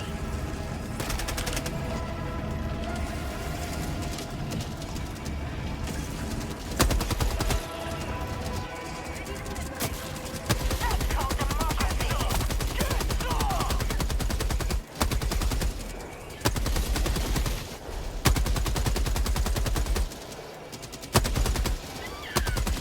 There's a flagpole pretty much in front of the heavy MG emplacement. I can't often shoot at the spawn of the enemies because it's directly in front of the flag.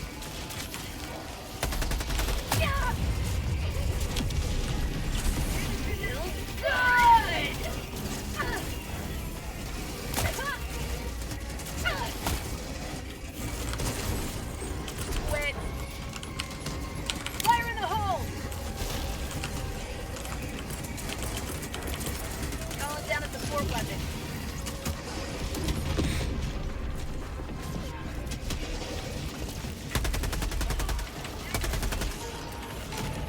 Killed.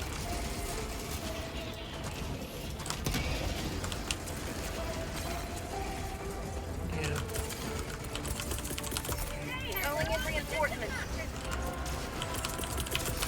Calling down a sentry.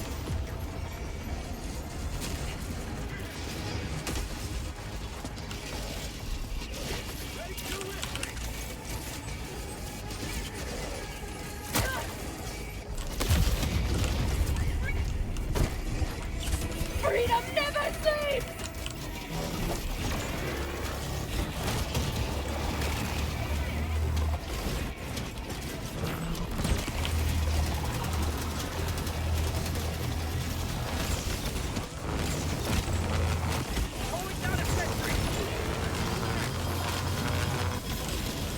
How about a nice cup of liver tea?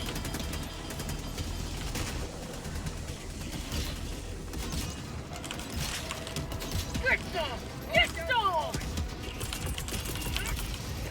Calling down fortifications.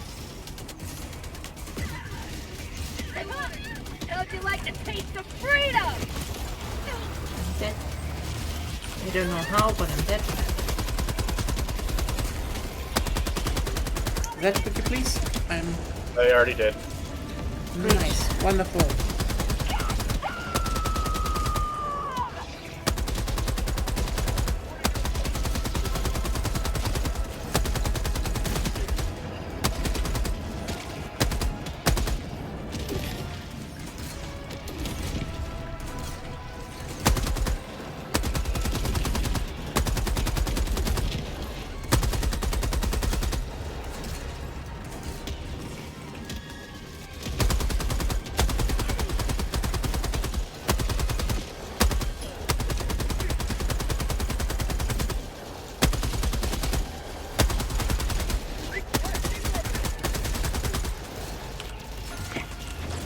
Have a taste of democracy! My character just said meow. Maybe. Ah. You know what? You can keep that. You can believe that.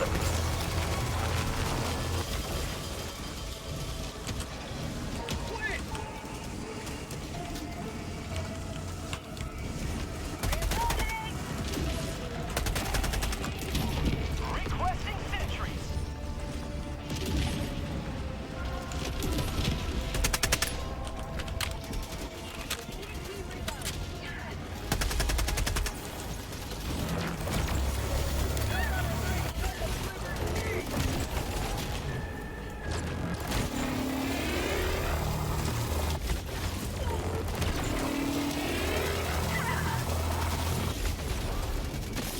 What the fuck? What hit me? Question. How'd you like the taste of freedom?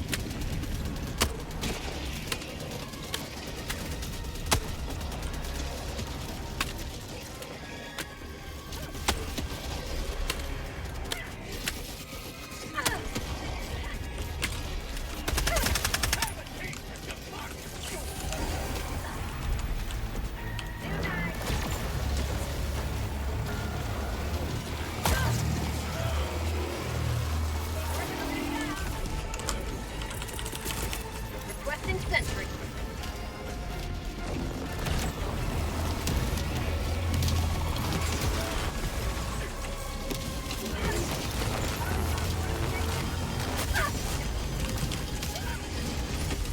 Bag's empty.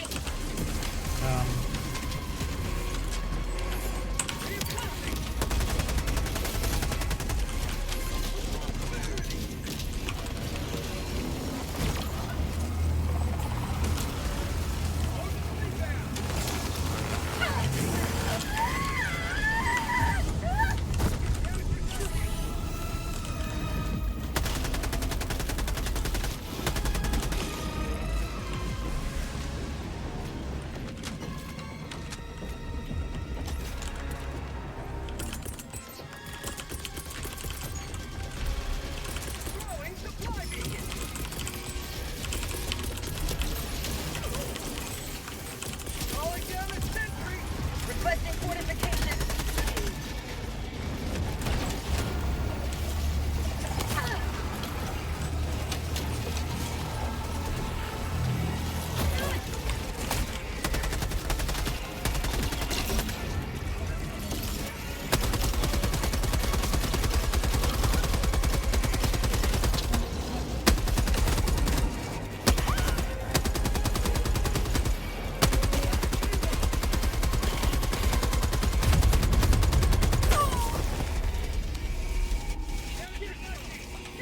That one was bad. Something is wrong. Request approved. We don't have enough. The mortar I set up was not defended, so it died. So you said it wrong. No, Kinda, yes. I don't think we should heat an orbital on our generators.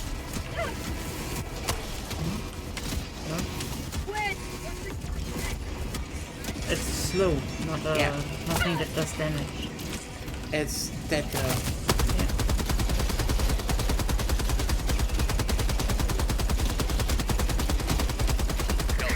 The shield generator is kinda useless for this mission. Yeah. Pelican 1 landing sequence initiated. Watch where you're standing. I was trying to see if it would work.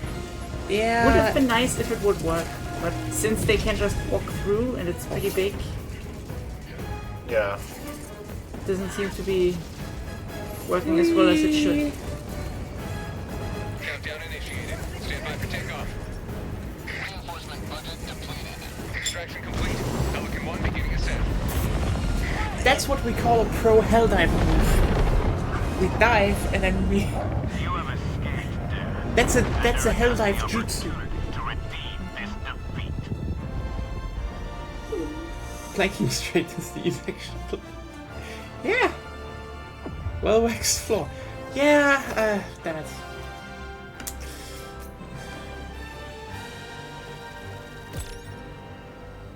You dive and then everyone goes, what the hell? You're a hell diver. You dive to hell. You can also slide over the ground. That's just a thing you can do.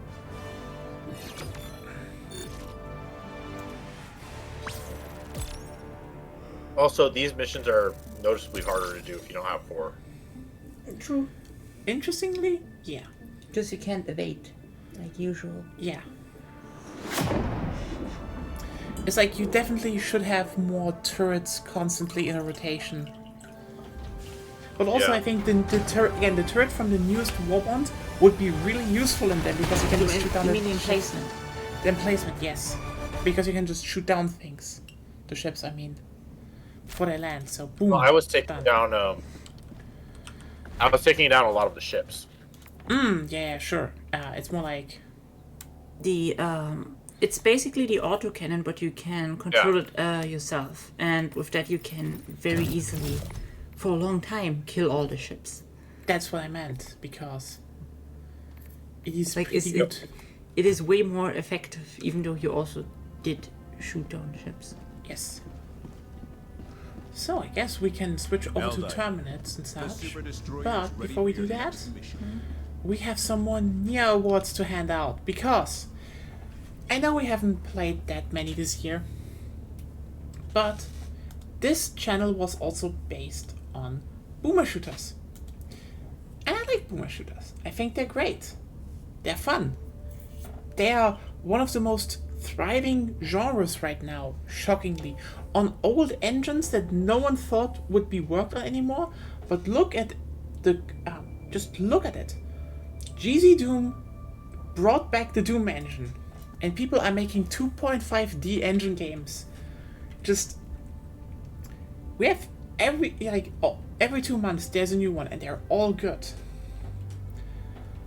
But one game stood out above the rest this year. One game I played, it is not even, it's not even finished. It's just the first part, and that first part is long, is big, has great gameplay, has just so much heart put in the... hello Sophie, this channel was also based. Yeah, it was based once, now it's just cringe. It's just cringe. But yes, there was one boomer shooter this year that stood above the rest. That really pushed the limits of what could be done with the engine. I'm obviously talking about Selaco. Congratulations, Selaco! Best first-person story shooter and first-person boomer shooter of the year 2024. While just having Act 1 out. This is it's just an achievement in terms of what you can do with the GZ, generally with GZ Doom. You have a train system you can use, a seamless transportation system between the levels. You have a wide array of weapons, upgrades, and best idle game there is a whole idle game in it where that basically I was forced into playing. So Burger Flipper, I played a lot of Burger Flipper streaming Selaco on behalf of Agonia, who wanted me to play more Burger Flipper. So yeah, Selaco, one outstanding easy, I'd say. Yeah, what can I say that has not been said about Selaco yet? It's truly an outstanding game in that regard. So if you want to support, if you're looking for a good boomer shooter, if you're like, oh hey, I kind of liked Fear, I kind of like that, Selaco is for you. Also winning in the category of most unexpected Dr. House references of 2024, Selaco. God damn it, that first level is full of Dr. House references. I was not prepared for that. And they were there all along. I just didn't see them playing the demo. This was the weirdest thing, realizing after just rewatching Dr. House. Yeah, you're like, wait, that's Dr. House, right?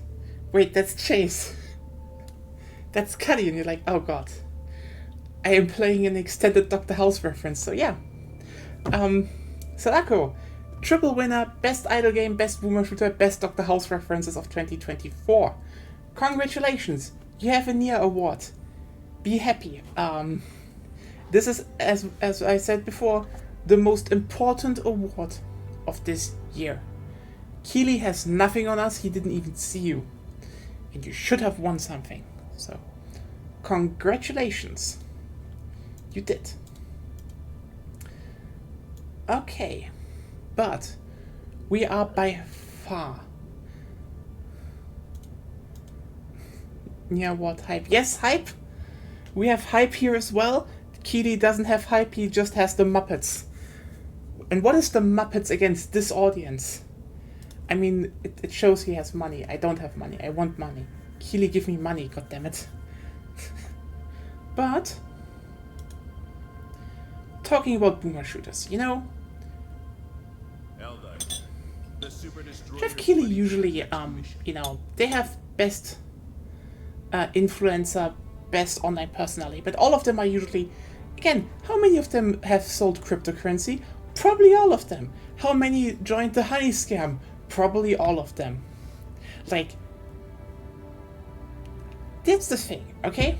You want to award someone doing good things, you know, having an influence on the online community, and also being someone that people know, that has done actually good parts, like a good influence and like a tangible, healthy, you know, healthy contribution to a larger community. And now I'm getting more dramatic because this fits, you know, this is there to create tension, to create engagement. And for the first time, a Nya Award will go to actually an influencer that may or may not even see this one, but Upon managed democracy continues. for the contribution that games that Selaco actually got the reach they got, that they get the coverage they have, and a bunch of other, you know, indie boomer shooters that just get covered and get shown and actually become known due to that. In between, you know, going over Slavjank and other shit, we will hand out the first Neo Influencer Award to Civi11, an actual influencer people know that makes good videos, and also to his wonderful video of the year being the actual only really good look back at Castlevania Symphony of the Night out there. I am serious. That one is a good video. And every videos maybe it, but generally the thing is, most look backs at games like Symphony of the Night, they're dry, they try to analyze, tell the story. His video actually captured the joy of playing a game, the joy of breaking a game, Managed democracy. the joy of why some stuff is just unique and is fun about the game. And that is an achievement, especially of a game, for a game like you know, Symphony of the Night, that has been so much regurgitated, that in a 2024 someone can actually make a video about an old game and just show everyone this is why a game brings joy. This is why a game is actually worthwhile in engagement, even if it's not perfect, even if it has problems, even if it's not the most balanced one. That is an achievement, so congratulations. Jeff Keighley, take note, I'm actually nominating people that people know. And not just some random person again that throws some energy drink into your face. So yeah, congratulations. Back to playing. We still have 2 major categories happening. Actually, we have 3 major categories coming up. Hope you all are ready for it. Because we still have to cure the best RPG of the year, the best soundtrack of the year, because soundtracks are important. And also, the best game of the year. So in between the next 3 dives, we will do exactly that. We will go over all of these categories to the grand finale of this evening. But in between, we have some other stuff, like, for example, the best survival horror game of the year. I still need to point that one out, you know? We still need to do that. I probably need to pause at least actively playing a bit. You have a, it's not, you're not doing Yes, well? and you're extremely loud. Oh, I'm sorry. I try to be a bit, okay, I'm trying to turn it I down. know what you're trying to do. It's just way too loud when you make your I'm so sorry. I'm so sorry. I will be in voice call, but I will Allied destroyer not has be playing left like this. squadron. not with my headaches. Not with your headaches? Yeah, That's really bad. Sorry that you have so many headaches. not your fault. At least not directly.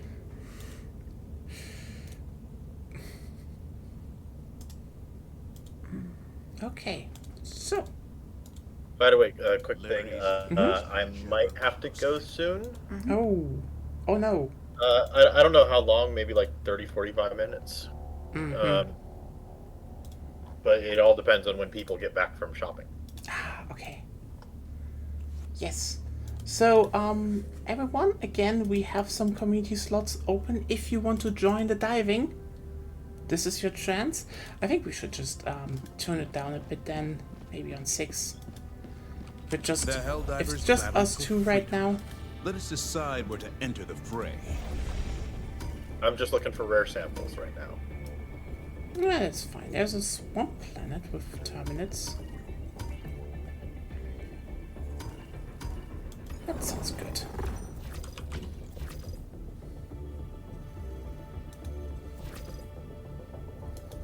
Yes, we have a few things to do.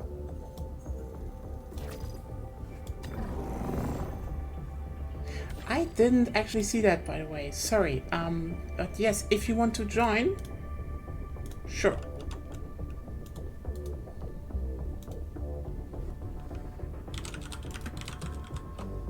Yeah, if you want in, just hop into Cove and Talk, and I'll drag you into the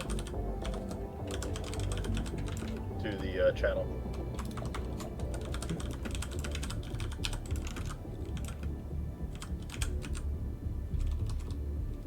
Mm-hmm.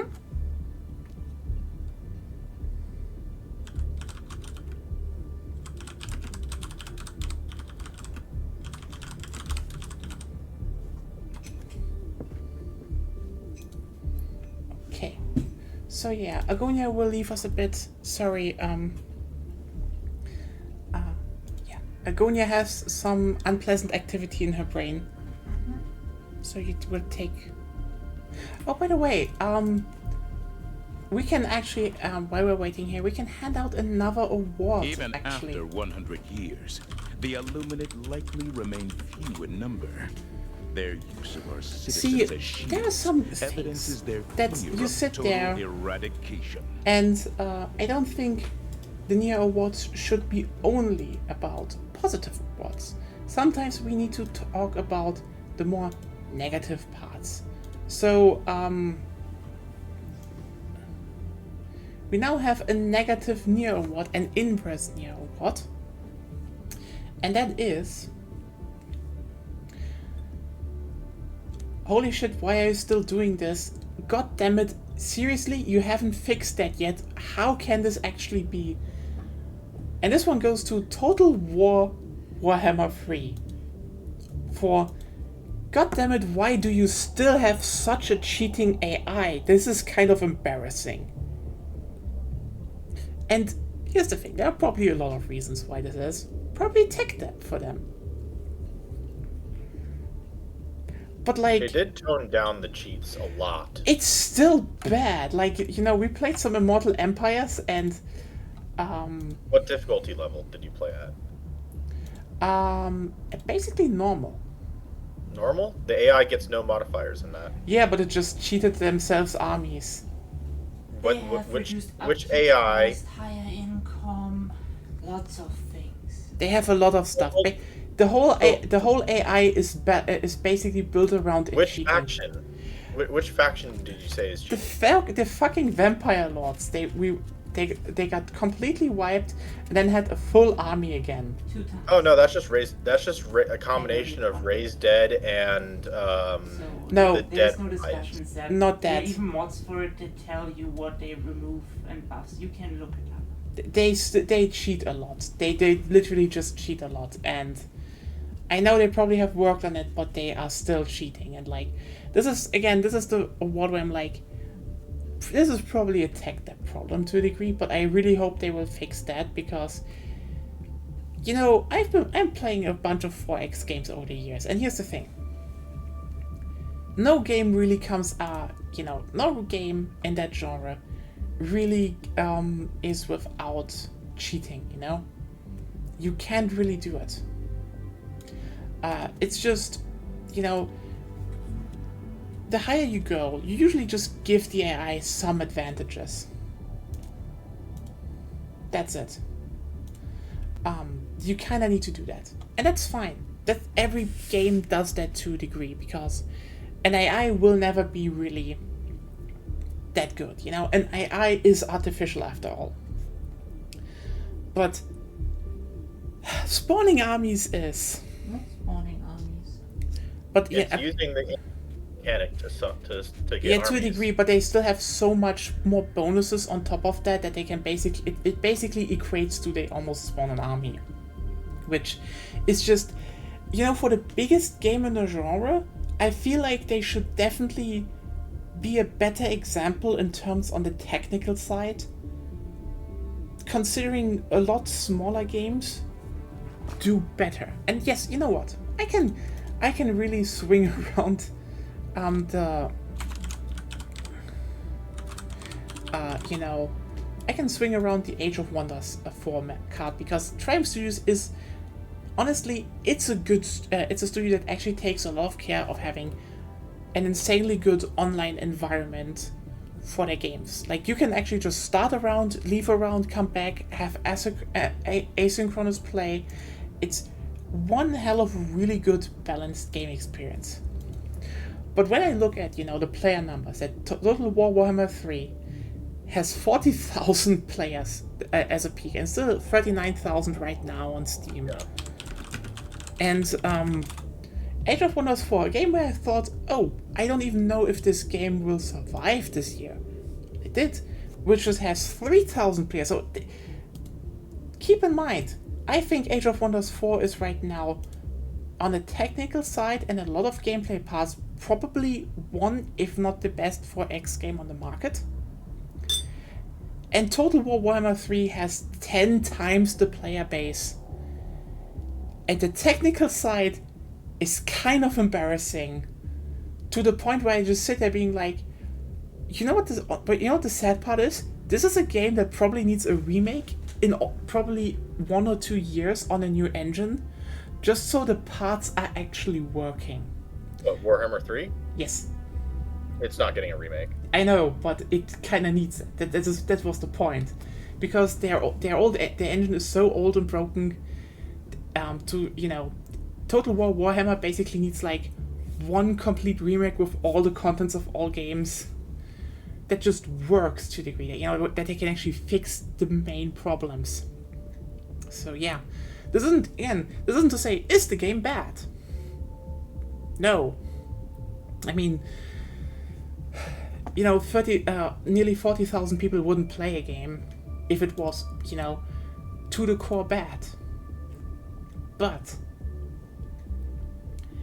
it is kind of embarrassing that the biggest game in the genre really is lagging behind on a technical level for half a decade now, basically, because Age of Wonders 4 isn't even a new achievement. Planetfall had the same technical stuff already, so they are lagging behind the times. And I know this is, I am beating a dead horse here, but it's embarrassing, and I really hope they will fix that down the line, because I kind of, you know, I grew up with Total War games. I kind of like them. I really hope they will get the curve. So there were, what do they call them? There were, basically, I think 2 months ago. Yeah, they said they are working on stuff. Something like that. They were hiring. No, this is different. They were. They had job listings and they were hiring engine devs. Yeah, and they've been doing this. They've been doing this for a long time. My understanding is that they are aiming for that they're like that they've been preparing for a new version of the engine to launch with whatever their next main, either their next main title or the one after that, which is probably either going to be, there's a high chance that it's going to be Warhammer 40k title. Probably, but there's also a chance that there's a World War I don't think title. I don't think that Age of Wonders is a triumph, but Age of Wonders definitely is a triumph for Triumph Studios. It is generally. Yes, Total War Warhammer 3 had to have been on the same engine as Warhammer 1. It was modified a little bit for some improvements, but they could not have made it as much of an amalgamation of the three games they couldn't have made it an amalgamation of 3 games if they had did a major overhaul of the engine. I mean, they're basically standalone expansions, if we're honest. If you want to see where the Total War engine is right now, like where they are technologically, by the way, I'm gonna be back in a second. Pharaoh is more up to date with its engine stuff. It's still got some of the problems that Total War has had,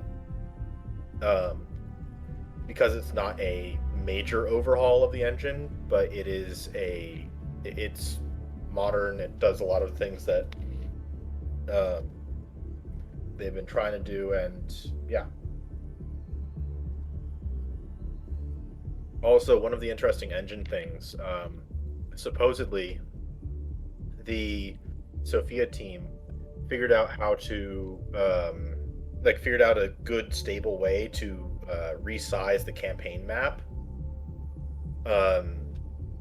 which means that potentially, if they're able to to port or redo those changes in the Warhammer engine, then there's a good chance that we might see more expansions on the map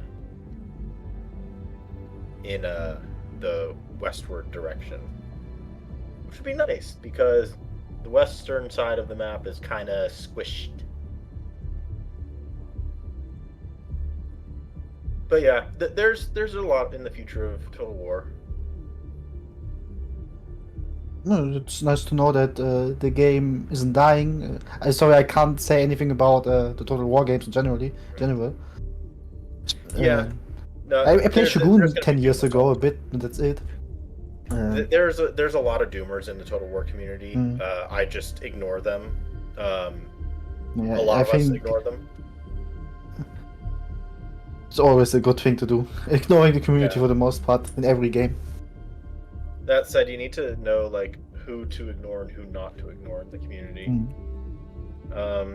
because a lot of the positive changes that have happened in the last year are because STA has decided, we should listen a bit more to the community, try and do proper feedback stuff. The communication that communication with the player base has been top tier in the last, I'd say, 6 to 8 months. It's been really phenomenal. Isn't it a problem with this? Who makes these games again? Creative Assembly. Yeah. Isn't the problem with them? At least I heard something that they at least try every few years to. I'm not gonna say scam the community, but like try to get more money off them. Then it backfires, and then they. Yeah, now we're a bit more community friendly or something. I mean, they had this idea of basically making yearly releases. That was their main problem.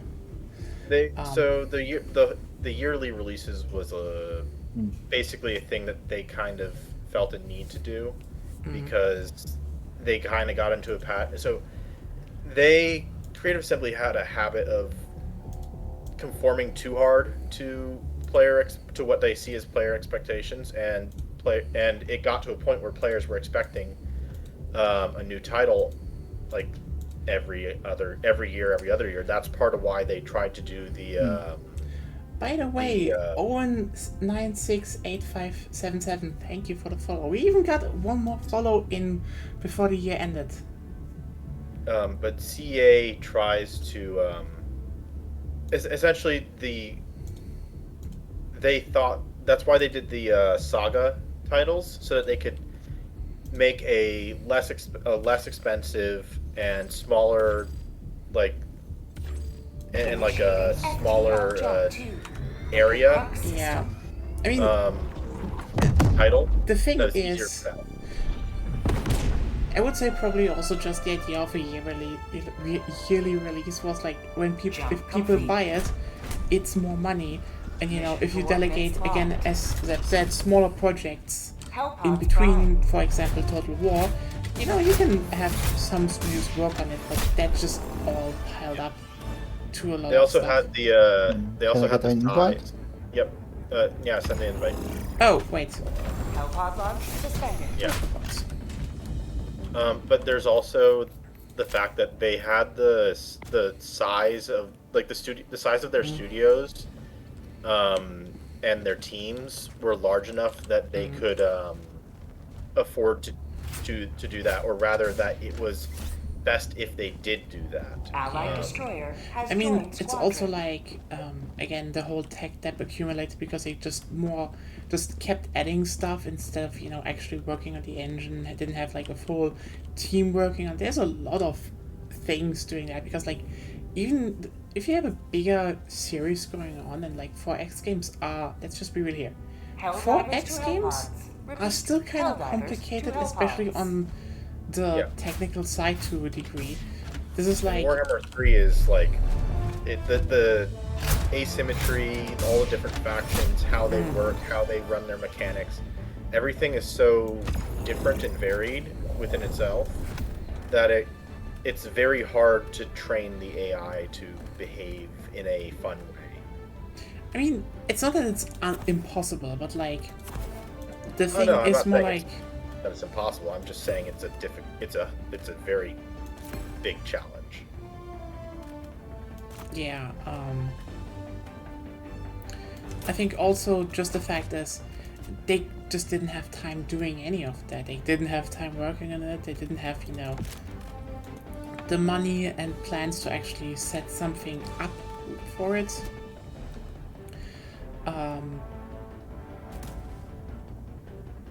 Yeah.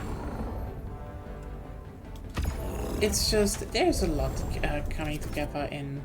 Yeah. Oh, that boost... Oh, yeah. There's a lot that came together in that part. So...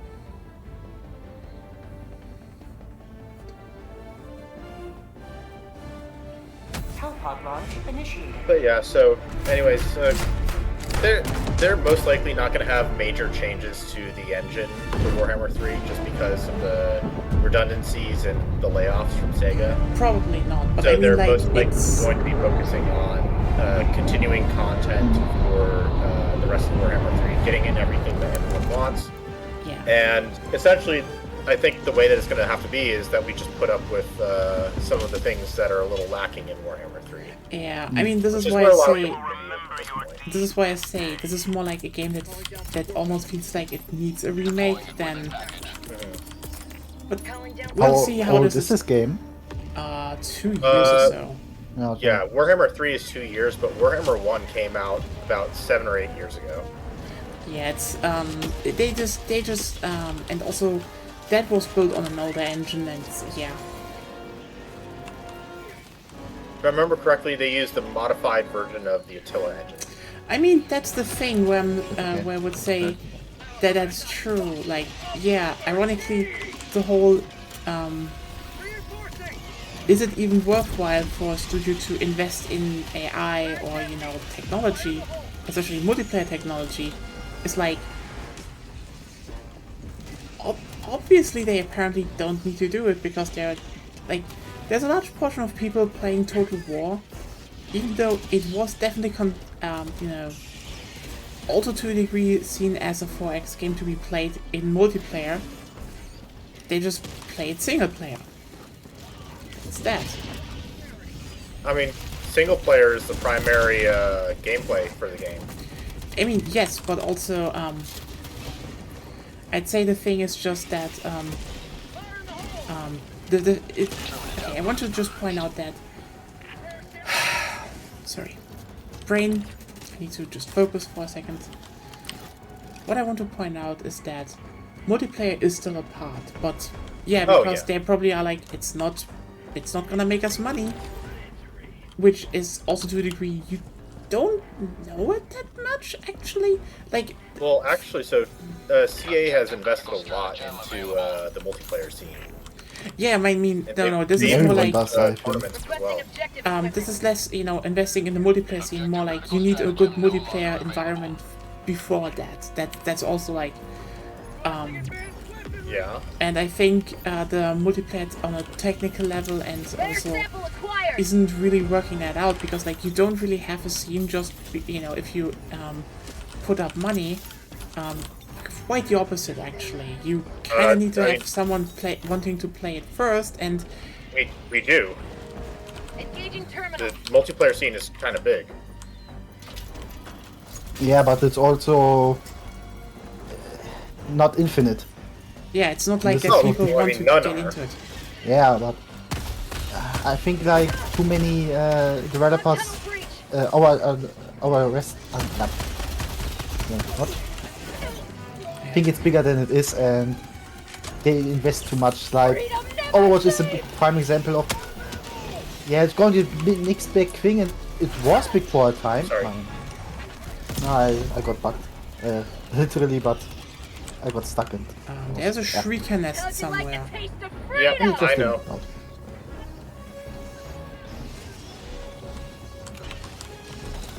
Oh god.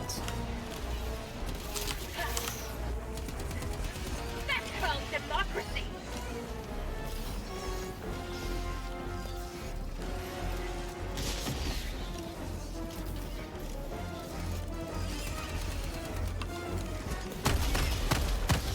The Shrieker Nest is that way.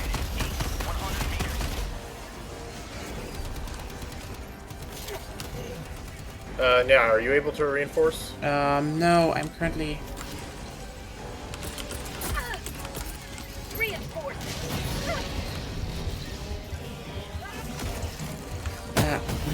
Fuck. Yeah, that's what I said. I mean, a better AI is kind of...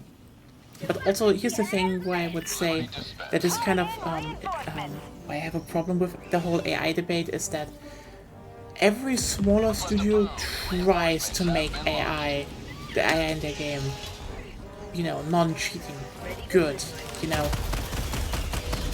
Like, they'll do that, and, you know, meanwhile, again, the biggest one in the genre gives a shit.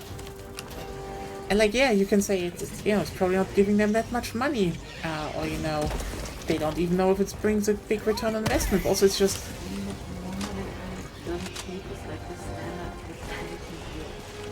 Yeah, that's the thing. Normal AI not cheating is a standard for nearly 20 years now in basically every game in the 4X genre. And yeah, what can I say? But not in Total War. They just never worked on that. Yeah, and frankly, they probably don't need to because money is flowing. They're the biggest.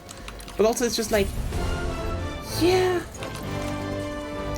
a teeny tiny bit insulting to the rest of the devs in the genre. It's not like they haven't tried to... Oh no, yeah, it's not that I think they haven't tried, but they also definitely didn't try as hard as others. Because there are games with similar mechanics. There have been times when they completely got rid of the AI cheats and they implemented other things. The problem is that there ended up being a lot of complaints because of various problems that resulted from that. Yeah, making an AI good is hard. And it's not necessarily just making the AI good per se; it's making the AI fun to play against. I think I see the Shrieker nest over there. A big, yeah. That was a big point of conversation for a while. And so they ultimately had to put in some cheats in order to keep some factions alive, especially with Warhammer because of how diverse it is. Objective critical stratagem available. Requesting air support. There we go, there's an air support on it. Objective critical stratagem no longer available. Bag's empty. Reloading. Calling in a hell bomb. Okay, I'm just activating the Hellbomb then.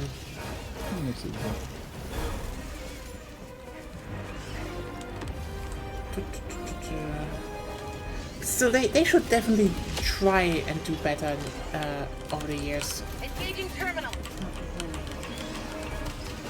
Sorry, I can't understand you. By the way, the Hellbomb is armed. Deploying full replacement. I noticed. Terminate hive structure Yeah, destroyed. that was a bit late to tell us that you already did it. I What didn't was press it? anything. No, I was still able to arm it after you apparently armed it, so... I hadn't armed it. I I spawned haven't it in. touched it at all. Yeah, but I was... You listen, know why I it was blew up? killed by you. Hello? That's... You know why? Oh, Maybe sorry. Let me grab my backpack. Like, you Zep or you me? Zep. I know exactly why it exploded, and it's because the Bile Titan spit on it after you had armed it.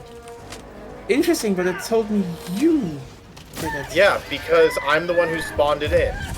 Sorry about that. Ah, so there was a Bile Titan. It spit on Yes. the Hellbomb, and because the Hellbomb was called in by you, this game doesn't have the best. So yeah, so you just keep my backpack. Well, tracking has not been good in the recent update. Oh, there we go. Evidence being, when a harvester kills you, it'll often say it was you that killed you. Well, let's go to the next dig site then.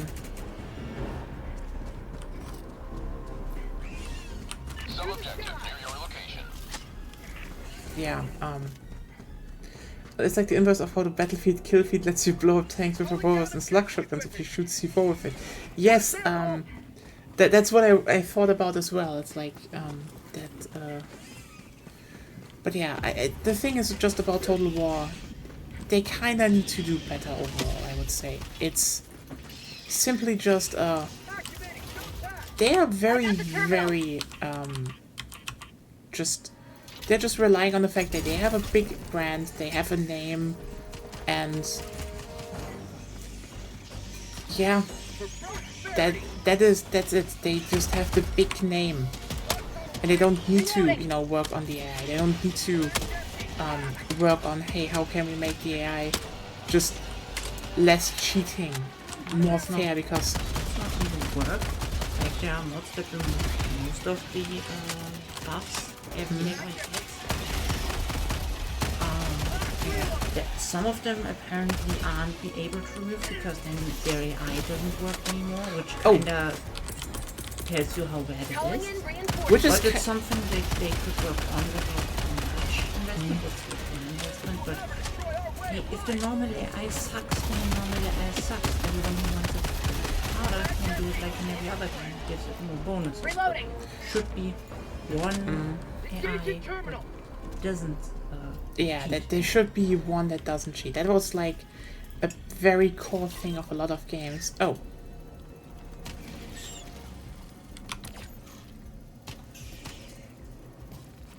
There we go. Southeast. Rare sample collected. Minion series does that. What? The Minion series does that. Oh my god, yeah. And that's two people. The Minis is like one of the weirdest games in that sense, because it's like, yeah, it's just two people making it basically most complex 4X game on the market. And like, also, like, here's the thing. Dominions is the thing I really wish I will have a community for one day to just make a big match with. But I also know that that's gonna be just like, what's the opposite of catnip? What is catnip in that context? Catnip is liking it. It attracts people. Shit? What? Yeah, basically, Shit? burning No, shit is bad. It's more like something that's just Yeah, really, maybe- really unappealing. Shit is something that's Yeah, yeah. bad. Yeah, pe- catnip is No, good it's for more cats, like, you know, so- rancid tar. Something that looks like, ugh. How can tar be rancid? As a for no. I mean, It's it's more like like- something rancid, you know? It's more like in the sense of, you know, sometimes something has to smell bad and you don't want to go near it. But, you know, it's not something... okay, I get In that sense, it's... Fermented Like fish? cheese, I Cheese? guess, like sticky cheese. Yeah, something like that. Yeah, but sticky cheese is delicious and smells good. See? Yeah. Like the Minion. Yeah. It is a... Okay, For it's many a people. very acquired taste. Yes, you know what? That's actually... By the way, I'm calling resupply. Yeah, it's a very acquired taste, actually. But to some, it probably just fucking smells a lot. Or jackfruit or something like this. The thing is just... Smelly food. It's a one hell of a great game because it has so much factions, it has so much depth, and yeah, ironically the AI is pretty good and No, doesn't. it's not. It's solid. No, it's not. I mean, it just runs towards you and kills you, but like it doesn't need Yes. to cheat. Of course it doesn't need to cheat because that's something you need to program in extra. Fair But the point. AI isn't good at the game. Yes. As you can expect with two people.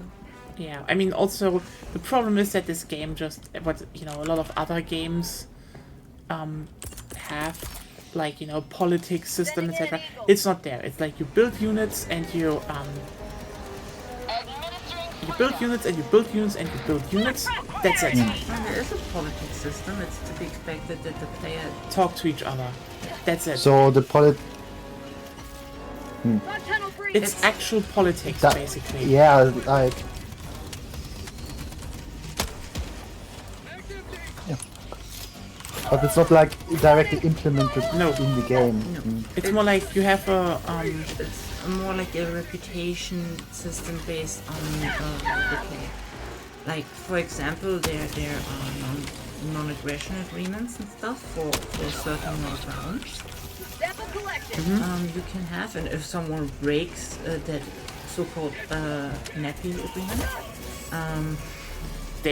people will just know. It will be handled. So it's like there's like actual social consequences for that. It's like basically an old MMO that people had. You were like, oh, who can I work together with, and yeah, who can I trust that if I give you this item, for example, you will give me 20 Astro Pearls or something. yeah, like you need an actual reputation, and it's like that's the thing. One game you win with a backstab. Everyone you will play with in next games will know, oh yeah, you backstabbed.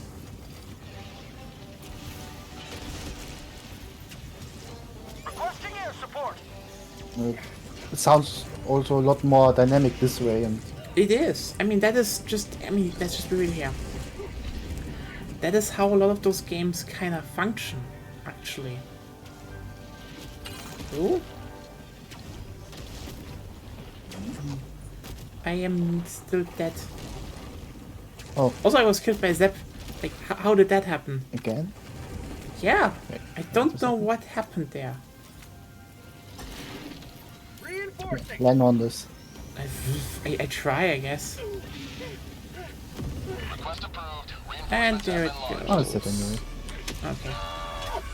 Zep, stop. I was still coming down there. Sorry, I wasn't sure if it was dead or not. No, now that's for sure. Yeah, just burn it with fire. Yeah, and kill me when I was about to shoot a quasar cannon I'm at gonna it. call in reinforcements I am. or resupply. Yeah, why not? But I have enough stuff now again. And there should be I'm- supplies at the point. God, we're More wasting stuff, then. time here. But yeah, I think that's just a thing about that's just one of those things about a lot of games. It's more like, do you want to do it? Because let me just be clear, you can definitely have a game that you can can we do it now? Okay, it's not here. You can definitely have a successful game with without really giving a fuck.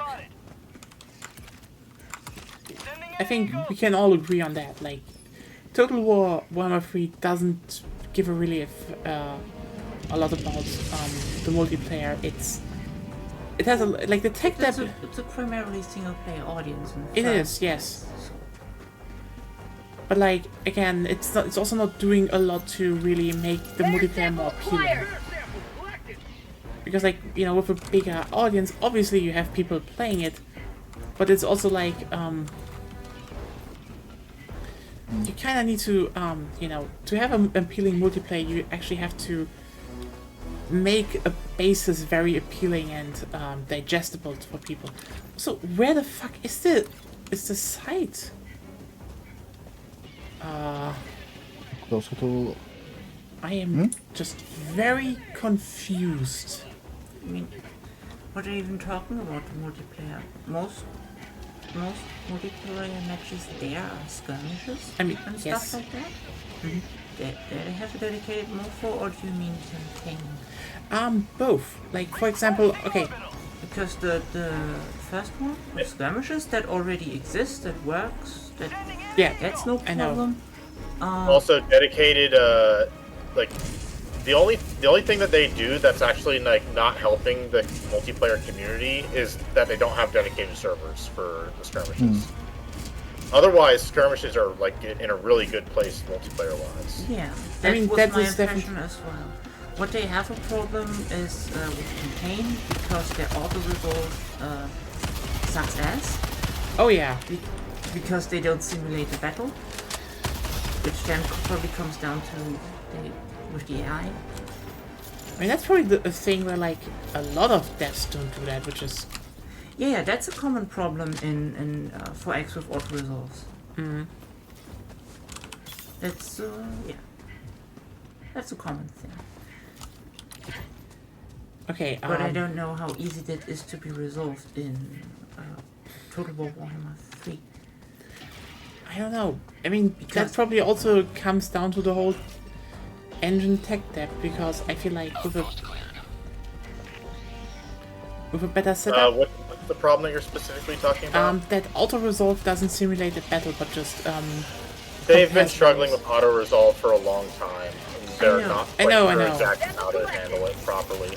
Well, mean- they changed the values of how it's weighted, but I think the problem Yeah. is that they have a non-simulated auto-resolve in battle. Like, just let the AI play against itself, problem solved. Then again, I don't know how hard it is for them, since the AI in the first from what place... from what I've understood, they seem to be unsure how to implement it. Just because the armies are so big, and you have to include values from the value of tactics, I guess. That's why I'm saying, just simulate the battle. You open up the You found battle. it? yeah, I found it. Yeah. You open up the battle and let two AIs play with the armies against each other. I mean, that is on paper the easy part, but I feel like they probably have a bigger problem with just, again, how the engine handles Even- that and how. Yeah. Given how battles load in, and so like it would have to load in the battle. It would have to do a whole bunch of things that would Yeah. kind of negate part of the reason why the main reason why people do auto resolve, which is to save time. Yes, which at that point is an engine problem.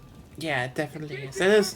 I know that it probably is hard, but like, A bit of an engine problem, a bit of a core design problem. By the way, I called in resupply.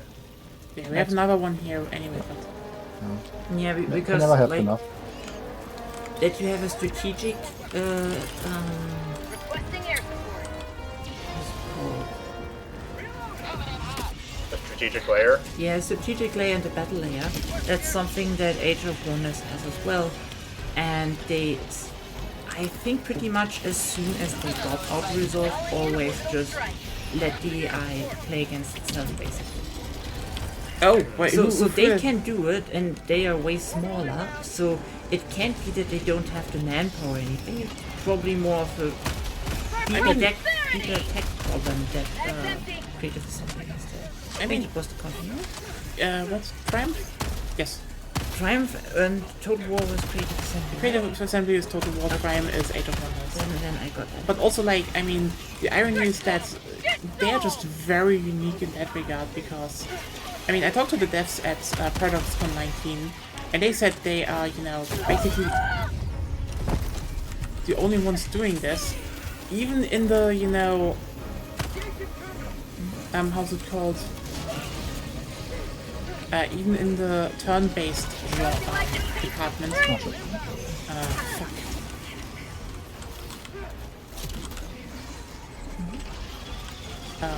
A lot of people just, like, a lot of devs just don't do this. And they're like, and as Steph perfectly said, it's not perfect. They will never probably have a perfect AI for that. Auto resolve will only be perfect if the AI behaves like a human. And we already know how Yeah. hard that is. So Yeah. that's nothing we should expect But ever. I think the next part was kind of important in my opinion, because he said, but there's still a battle happening. It's not just, you know, some stats thrown at each other. For what? For For Age of auto Wonders? resolve. Yeah. Yeah. Age of Yeah. Wonders is... You know that at least what you bring in counts to a degree. You can actually plan around it. You know, have some thought put into it. And I think, yeah, I totally agree. That is just a mentality that makes it fair. Even though, And the best thing is, if you start a manual battle, you can turn on auto battle and actually see how the AI plays with your units, and thus edit your army composition to, well, handle auto combat better. yeah, I mean, the irony is that some parts, in some parts they have kind of a flip problem simply by changed mechanics from the AI. Because in Age of Wonders 3, you wanted to win auto battles. The answer is actually kind of simple. You go and you use ranged units, because ranged units always hit in Age of Wonders 3. So ranged was very effective. In Age of Wonders 4, not so much, because there you have a chance to hit, and the AI tries to maximize that chance, even though that makes it sometimes more vulnerable. So yeah, and since in Age of Wonders 4 you also lose damage with decreased models, range in general isn't that good. It's harder to extract value out of ranged units. Yeah, but still, you can still plan around it. You still know how stuff works out. So while in Total War it's more like, Armor seems to be the biggest deciding factor in auto-resolve. It pretty much is the biggest deciding factor. There was this, when I looked at guides to auto-resolve, it's kind of funny that someone told me, yeah, when you're doing a siege battle, you can just auto-resolve, because when you're attacking in siege mode, you're favored by the AI, which is okay, interesting. How okay does that work? And second of all, there was this fun clip of someone who's like, okay, I think we have hunters. I'm looking for the hunter nest. It should be where you are. Yeah, it's right behind the plateau or whatever. No, it's a small. But for example, I will say one thing though. A lot of people have said on the bright side, they've had a lot more fun with factions like Slanesh that are weak on auto-resolve, because they're forcing themselves to fight more battles. I mean, if that's what you want to do, it's of course good. But then on the other hand, if you want to auto-resolve, lots of factions with low armor are, well, not really viable to do that. Which shouldn't be the case. That auto-resolve is only viable for the heavy boys, basically. Yeah. I mean, honestly, and at that point, that one clip was kind of funny because it was, did you kill the hunter nest, by the way? No. We kind of should do that. Oh, yeah, careful. Yeah, I tried to land on it. Because the thing that I want to point out is that, if you say, oh no, when auto-resolve is shit, it actually forces me to play the game, I sit there being like, do you even like the game, man? Reloading.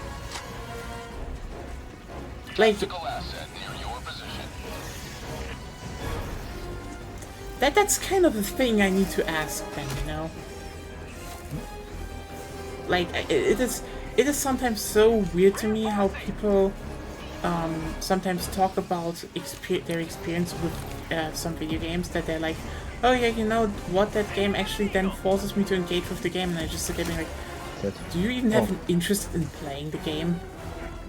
There was a moment actually in the past where where Total War basically, they intentionally gave reduced they reduced the viability of using auto-resolve, because they wanted to incentivize the players to play actively, to fight battles. Okay, so the hunter nest is not here.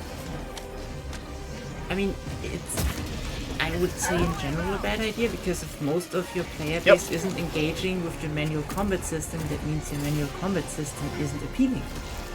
So the reason why people were not engaging with the manual combat system wasn't because it wasn't appealing. It's because there are times in the campaign where they would get to fighting certain factions and it would get tedious. Of course. Or if it was and even more so earlier on in the series, if you were, you'd have a larger army going up against a smaller army. By the way, either we now find the nest or we extract. You both realize that, right? And What do you want to do then? It's Give me a minute. I've got 2 Bile Titans on me, okay? I'm trying to... No, she's asking hunter nest or extract. I am fine with extracting. Okay. Then extract. Which is probably gonna be hard, but yeah. Back to that. Okay. Reinforcement budget depleted. But yeah, so the primary reason why people were using there it is. Reinforcements have been launched. were using auto resolve was to cut some of the tedium in late game. And another reason why they do it in Warhammer is because if you auto resolve, the army that you fought against is auto wiped unless it has a unit that's revived through faction mechanic. Such as the Vampire Counts mechanic or the Demons mechanic now. Enemy tactical asset within range. Oh.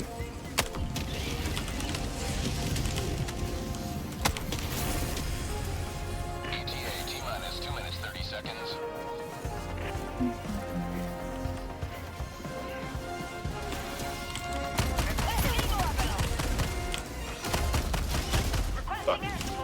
Well, let's survive 1 minute and keep going back.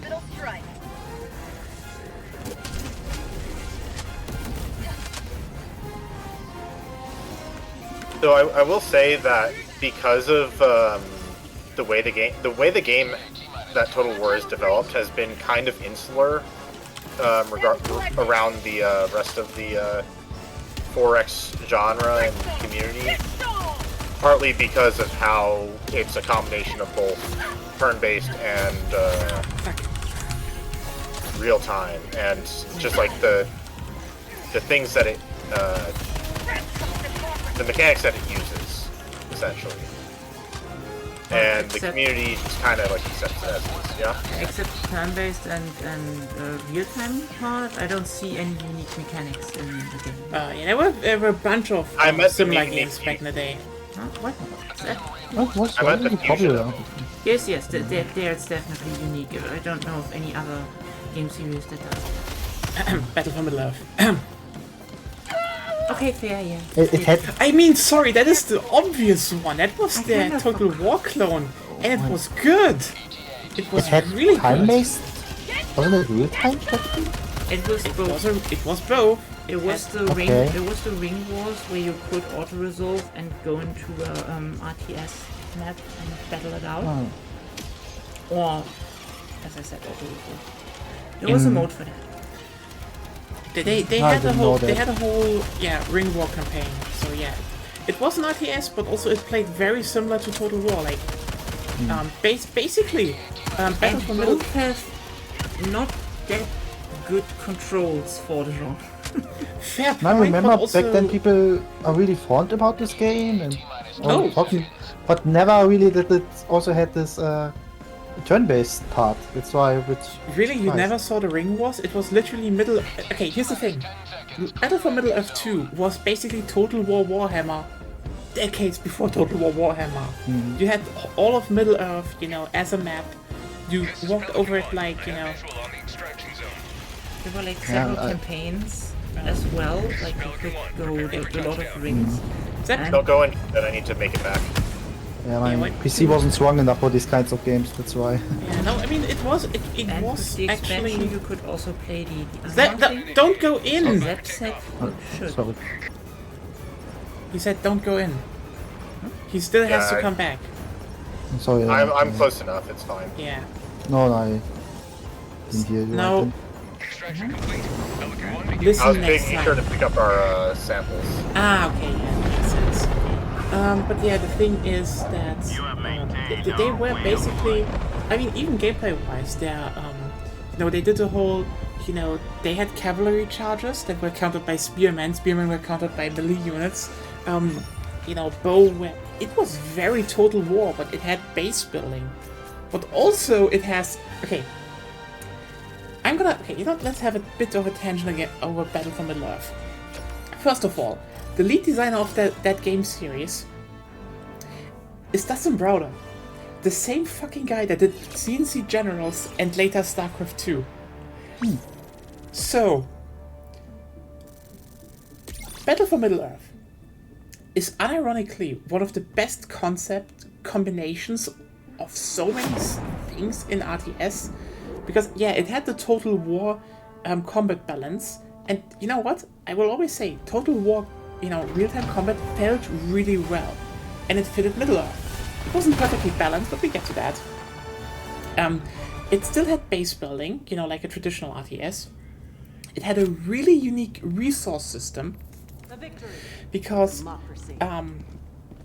basically you built resource buildings that had an area around them, that if you built another resource building in there, it would reduce how much resources you would get out of them. So the game actually encouraged expansion of resources in a very simple but effective way. Destroyed the Illuminate once. By the way, I will will slightly do it correct again. something that was mentioned earlier. Total War is an older series than Battle for Middle-earth.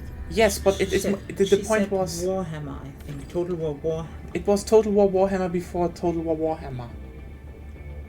That's the thing. The Total War was about historic stuff, but the thing of applying that gameplay formula to a fantasy setting with unique factions, they did that first. That's what I wanted to point out. I mean, yes, if you're saying exclusively fantasy, but they have done different types of different factions and such when they. Yes, changed they had cultures different and factions, such. but the differences for those were usually minimal. Like even Empire back in the day, which had the most factions, were most like, they all kind of used line infantry because that was the thing of the time. I played Empire. This was still the most. Yeah, I played Empire too. Would you consider the Native American factions to be line infantry factions? Not Yes really. and no, but they played them a bit differently, but they used similar weaponry because there was just kind of one type of main weaponry back in the day. That's just the setting. Yes, I know. This is what I want to point out. In a fantasy setting, the factions are a lot more unique in what they can get. Like, for example, an end is gonna be. We can definitely start down here. Actually, that's not bad. So that was my point. Yeah, in the end, the point was they did Total War Warhammer before Total War Warhammer. And the difference is the setting, mostly. So, Yeah. I don't see why we're even discussing that. At best, it is more a nitpick thing, but like, it's just they kind of did that, Yeah, happens. Da-da-da-da-da. Doesn't say anything. Yeah, it's not really saying much. Yeah, that's why she was only saying it on the side, and then It was more a fun fact, They did that, Okay. and then you were going on to that fun Because we were fact, talking and then about we had a tangent about that, and a tangent about that. Yeah, because in the 2000s, the Total War clones were actually pretty big. And now I forgot to hand out a Nya Award due to that. Thank you. Thank you, so you forgot it. Now it's too late. We never see this Nya Award. Yeah, the Nya Award is crap. Sorry for that, everyone. Claire, you have to be sad. Everything you ruined. Why not? Let's do this mission quicker, and then we can hand it out still. But yes, So anything you wanted to say about Battle for Middle-earth? it was a very unique experience in the sense that, it just merged a lot of those things very well, actually. And then it ran into the same problem, basically, as Total War does to a degree. The engine sucked, because you won't believe what engine this was built on. See, there were a few, there were some GameCube games back in the day. Oh, fuck off. Not again.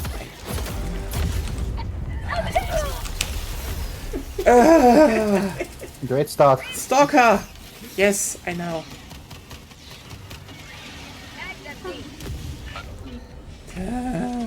You seem to have problems when I'm not around. I mean, just more people, right? But also, now... All in the environment. So, we definitely need to find that stalker. So I think I know where... Okay, no, that's... Yeah, it mixed a lot of things very well, but also it was built on an old engine, because it was basically the engine that fueled stuff like the Third Age and other RPGs they made for, you know, the fucking GameCube. The Third Age was a really fun game. They weren't bad, that's the thing, like, but the thing is, as I said, it's basically a lot of, it was a lot of an old stuff. It was an old engine, it wasn't even really made for RTS, it was made for goddamn turn-based RPGs. But I think if you say it, I think I heard about it, but maybe it was something else. Yeah, and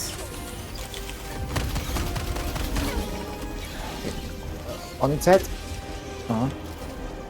I think, yeah. don't need to be on the head for it. Yeah, on top.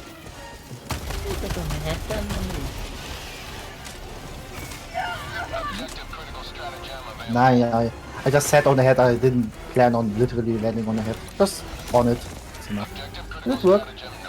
So, anyone ever saw where the stalker nest may be? I think I'm in it. No, that's Nope, the I'm in the objective. hive. Oh, yep. Give me a minute. So, shit that this game also had was fun stuff like, for example, there was a whole hero editor. So that was great, actually. It's over here, I cannot.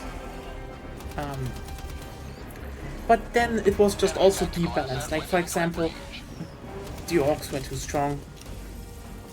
The orcs weren't the strongest, but yeah, it was basically orcs and dwarves. Orcs and dwarves, orcs and dwarves, orcs and dwarves.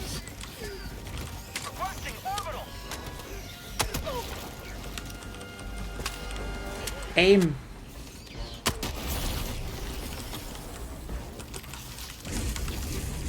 There we go. Got a sample. Yeah. So some factions were just unbalanced. Then you had just had other stuff like, for example, the game just lagged. And if you're like, wait, how bad? Listen. That's mostly because the original servers aren't there anymore. Though. Yeah, they aren't there anymore, but the netcode... Listen, let me put it like this. Back in the day, probably people didn't notice it. No, I'm telling you, back when there were servers, official servers, you didn't have that much lag. Objective critical stratagem available. I don't trust you on that. You can trust me on that. Got a sample. You can always trust them. I want to trust my girlfriend, but I know she misremembers a bunch of stuff. So, you know, I don't really trust, but basically, we played at LAN. LAN. I hosted. Yeah, LAN is something completely different. To be I fair. know, but here's the thing. If your netcode is so bad that in a LAN environment, which, you know, should be the easiest thing to do, like, it's just direct fucking connection between two PCs. To a cable. If you have, if your game then has fucking input lag. Yes, that you killed me again. You looked at that beacon. Oh, I was far away and it still got me. You were not far away. Yeah, not for this strategy. You maybe shouldn't use them. They're like common near killers, okay? I didn't intend to throw it that close, but basically when it bounced off an enemy. And let me collect my shit and I can activate the hive breaker drill.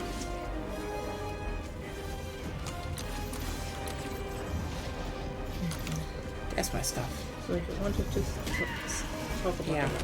Yes. Basically, there was noticeable input lag on the mouse and buttons for two people. So, yeah, that was bad. That was pretty bad, actually. I did activate it. What is this game doing?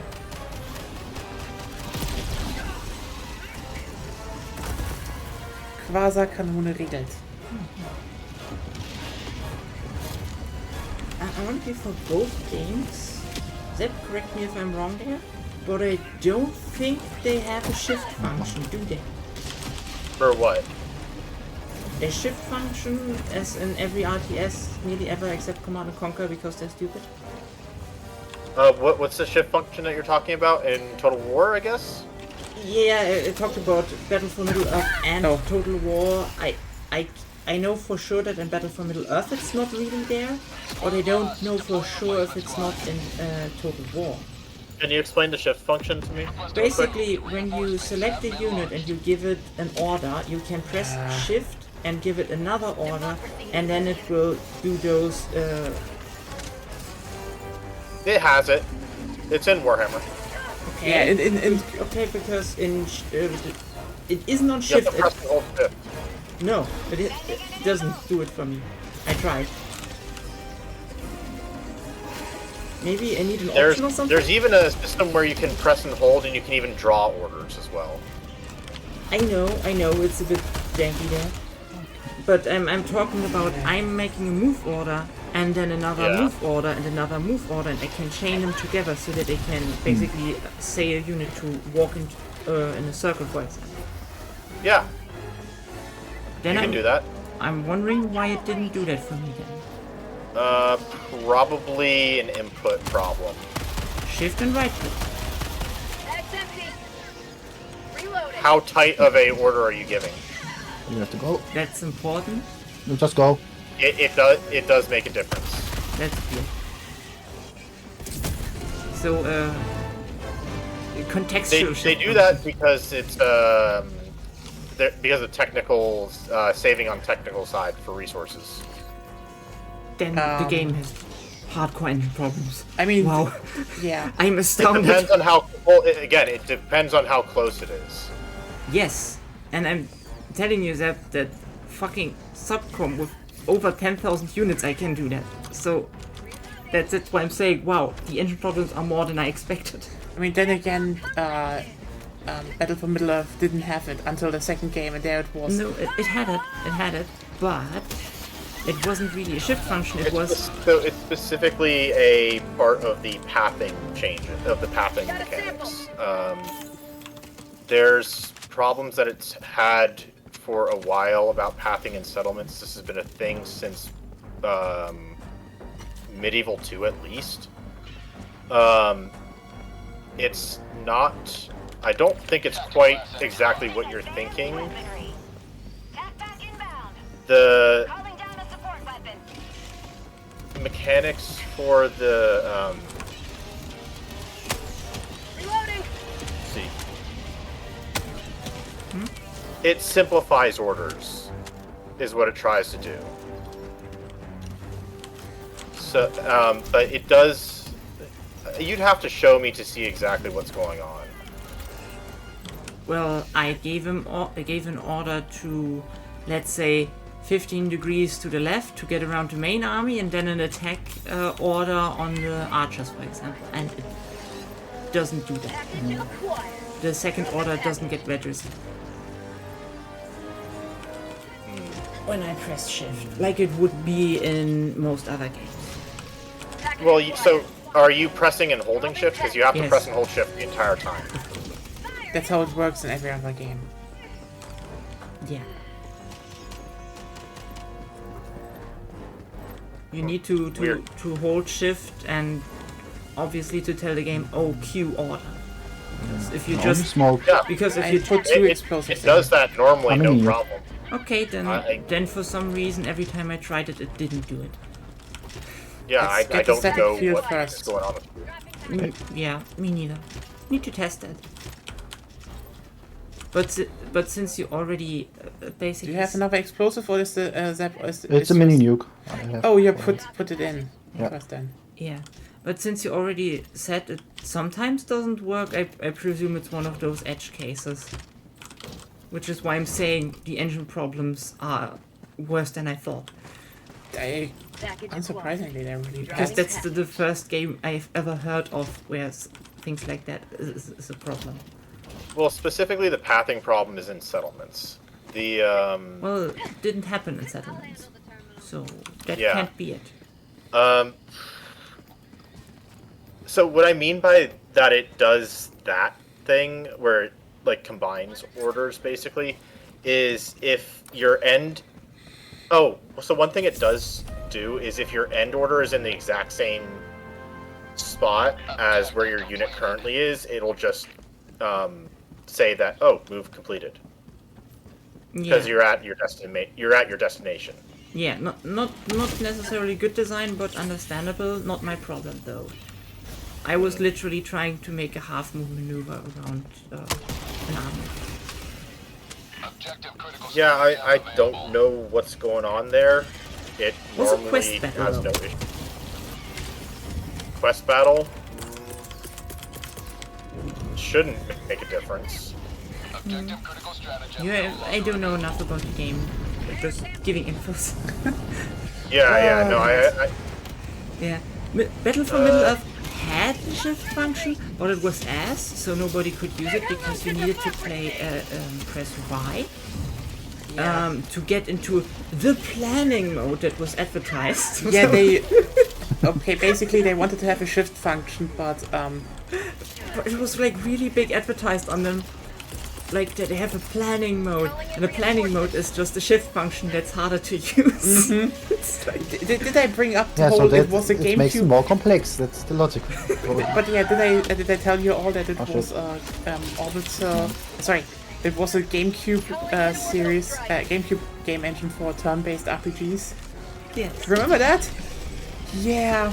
Also, they had to push both out in like... This was still the time of, you know... EA basically doing a lot of, let's just put it like this, shovelware RTS. Which isn't even on them a lot of times. It was more like, you know, hey, studios, make games. And then the studio was like, hey, we need to make more, we need to make more, so we can make more money and stuff. And yeah, there were a lot of bad RTS back then. So like, this is so funny when people then come to me and are like, oh, why did EA kill Westwood? And I just like, you mean Westwood, the company that shed out so many RTS that were just behind on times and were kind of bad? You mean that? I'm sorry, this is one of my favorite examples of people cling to a name even if that name was totally worthless at the time. I mean, they could have made, you know, a good RTS studio. It's not like they should have gone away from that. Yes, you should have. But we have a great camera. You died a heroic death. Yeah. Seriously. Request approved. Deploying reinforcements. I just didn't realize the was you know. Oh, yeah, my stuff is over there. More stuff. Yeah, my stuff is here. Hey, even I can use Zep's gun. So where are my samples? I think Zep has them. Yeah, I picked up samples. Yeah. Oh. Okay, that was on. You know, Maybe in comparison to the Middle-earth thing, I think Total War Warhammer has one really big advantage. Since they got so many players, they also make lots of money, so it can only go up. it can definitely only go up. Like And they do have it's not a custodian team, but they do have a lot of intentions to do things in similar manners, with a lot of updating of old or outdated factions. Well, we're mostly So, talking about I mean, gameplay. more about gameplay and engine stuff. So. Oh yeah, no. In regards to gameplay, Yeah. like Lizardmen currently are one of the worst cases of old mechanics not doing too well. Yeah, I mean, it's more like, you know, the thing is about you know, the Battle for Middle-earth games is like, as much as I can actually agree with that I want to see a third one, I don't think they will be able to do that. Except, you know, if for some miracle reason, you know, Dustin Browder and his new studio are actually working on a new Battle for Middle-earth, and they just haven't told anyone that it's... I mean, that would be the comeback of the they still work for EA or? no, they, you know, he moved to Blizzard and then moved away from Blizzard with a bunch of other people, because, you know, Yeah. Breast milk stealing. Yeah, I do. I will remember. bring that up all the time. Then now's the Yeah, I question: think- did he leave because they were shit to him and because of the breast milk stealing, or did he leave because he did the breast milk stealing? He didn't got enough breast milk. You want to more breast We don't know. And THQ Nordic He promised needed him the more. supplies, and so he had to go somewhere else. From what I gathered, he was generally already displeased because he stole his breast. Who knows? Actually, who knows? It could be. Does he have a lot of breast milk? Did his breast milk get... As a big fast juicy Now's the tits. next question though. What did he need his breast milk in office for? I mean, you know that they have a lot of people working here, Yes. and some have children. So it was basically either sharing or What? No, it was just like, you know. He never okay, wanted to share any breast milk. Okay. That's pretty selfish from him. Good. Okay. I can't either imagine. he has a child of his own or he No, shares. no. Okay, you know the whole. Do you know why there was breast milk in the office anyway? Oh, You know that. Yeah. Good. I don't need to explain that. Oh, you can. we make our own stories. Well, not anymore. That's. What did Blizzard? Oh yeah, Blizzard stole the breast milk. Blizzard person. This will never. Overwatch is once on breast milk. You know what? Okay, you know what? I was joking. It kind of is true. Fuck. Yeah, like the moment that the scandal came out and all of the, you know, that they outed all the people that zipped the breast milk. We all know what happened. We all know Overwatch 2. You know? The Nya Awards. Now we have to talk about the birds and the bees. The breast milk award goes to. Oh, but like, here's the thing. They are an independent company, so it could be that they're just working on their own game. That is completely a thing we Breast can milk. expect. Calling in reinforcements. But, like, because they're an independent company now, wouldn't even surprise me if they maybe even have pitched Battle for Middle Earth 3. It would be harder now to get a license. Yeah, But the license is. I feel like by- if the license was acquired, we would know. Yeah, no, the I mean- license belongs to Embracer. yeah, right. To complete the rights of Lord of the Rings. Not the the Lord of the complete. Rings. They I mean, just- this is the thing. The company who managed the Lord of the Rings license belongs to them. This was a big deal. From Like, what I I don't know, know, they were just licensed out, not completely bought out.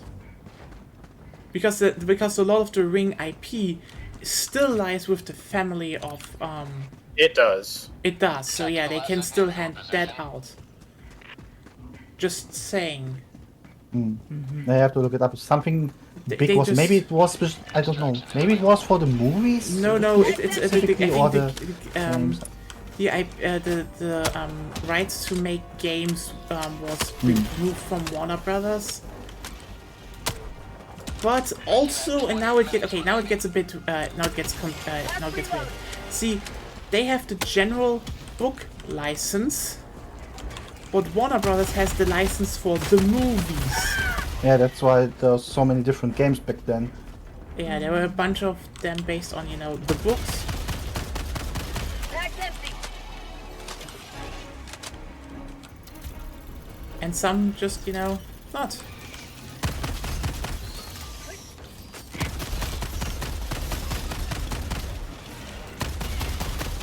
Bag's empty.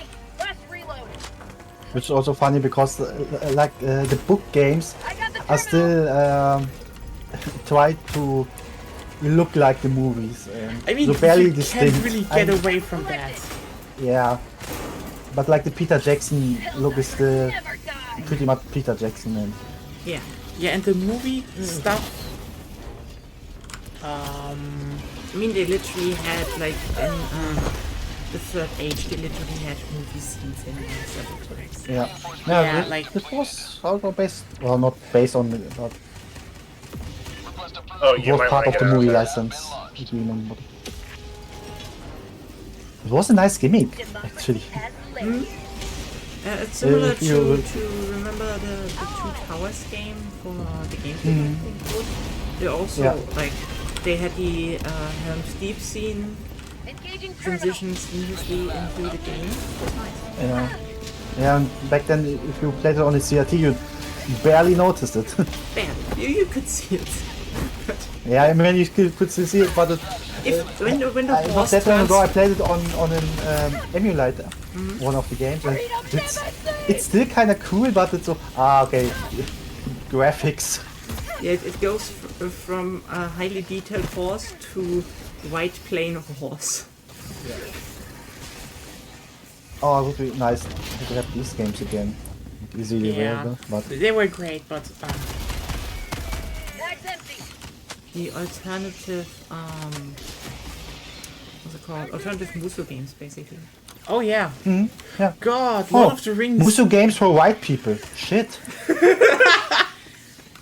Muso yeah, you know, we were like, is there European Muso games? Oh God, EA made them, and they were kind of good. Yeah. I never realized it. Holy fuck. It's one hell of a realization, you know. And also, let's go to the Yeah. I dropped 17 common and yeah. Where's my stuff actually? You can go No, we need to go. We need to go. Go to extraction. Go to Yeah, extraction I'm on my first. way. just call me in as soon as possible, and I'll Yeah. grab the stuff while Yeah, 10 seconds. On my way. That's one. Now I can call you. Now I can call you. I'll do as much as I can to dodge enemies as long as you guys are able to track them. Okay. Oh shit. No shit. Northwest, 200 meters. Okay, I'm calling. All in. Yeah. Ah shit. No. No. Ah fuck.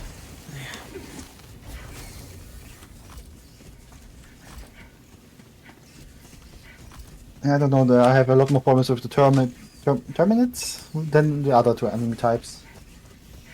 I don't know why. What are you using for a weapon? The is it breaker shotgun? Requesting backpack. Yeah, the breaker. I remember it was pretty alright. It is. They just nerfed it, but it's still good.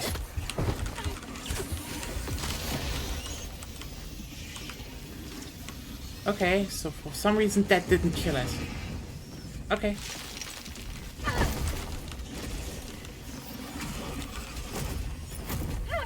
Fuck. Zep, where are you? I'm getting the samples. Yeah, like you said. Allied destroyer leaving Internet was that was And now you're down out. Yeah, if your internet is Yeah, down, okay. then you're out. yeah, of course. Battle next. No. Maybe I can. No, okay. I mean, we normally never run out of reinforcers. That's why I'm confused. Why it's, We took too long in the beginning, and also some net, you know, the stalker nest wasn't taken out directly. Oh no, Zep, don't drown! Yeah, no, we're dead. I know. I got pushed into it by the bug. And we didn't clear the big ones fast enough. What? You killed the main I objective. mean, the main objective is done. We just didn't go to extraction anyway. So it you still won. counts. Ah. additional reinforcement funding. Okay, everyone. We're going back, and we're doing some Nya Awards again. Last thing about Battle for Middle-earth. The hero creation, at least in some patches, Yeah. was really unbalanced. It was totally unbalanced. You basically took one skill all the time because it was too good. It And- was basically the AoE XP aura for your hero. Thus, he was really cheap, and you could bring him out early. He was still good enough to fight against Jeff. And then you still had all the normal lore heroes. Yeah. So, but they also they put in the characters from their turn-based RPG. Yeah. Which was kind of cool. Again, those games had love in them, and this is why I would say you probably can't make a third game without some of them anymore. But now we actually have to go through a few nominations, because it took a bit of time and we lost focus, and that's not good. Real quick, just gonna say, dinner's gonna be ready within 15 minutes, is what I've been told. So Okay. I'm going to head out for tonight. Well, it was nice Well, having you maybe here. not this one nomination. We will, yeah. So first of all, because there were... Well, then, good dinner. Good dinner, yes. Yes, thank you. Bye. Bye. There were a bunch of survival horror games this year again, and I've seen a lot of coverage of a bunch of them, some more, some less. So here's the thing.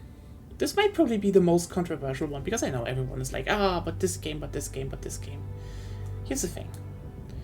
There was one title that I saw stuff of which were like, this is good, this is a good execution, this is actually a wonderful revival of an old series that got overlooked, where the studio got closed down by the publisher, because the publisher sucks, and it didn't deserve it at all.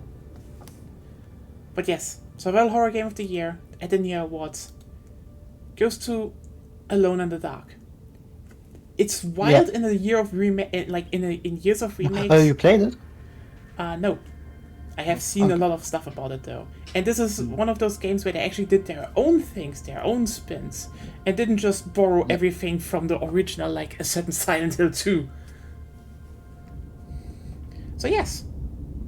And I know probably a lot want to disagree, but many can't agree, because again, who has even looked up shit about this game? Yes, no, your internet is gone. There's no valid thing to say, I suppose. Yes, you make robot noises. Yes, robot noises.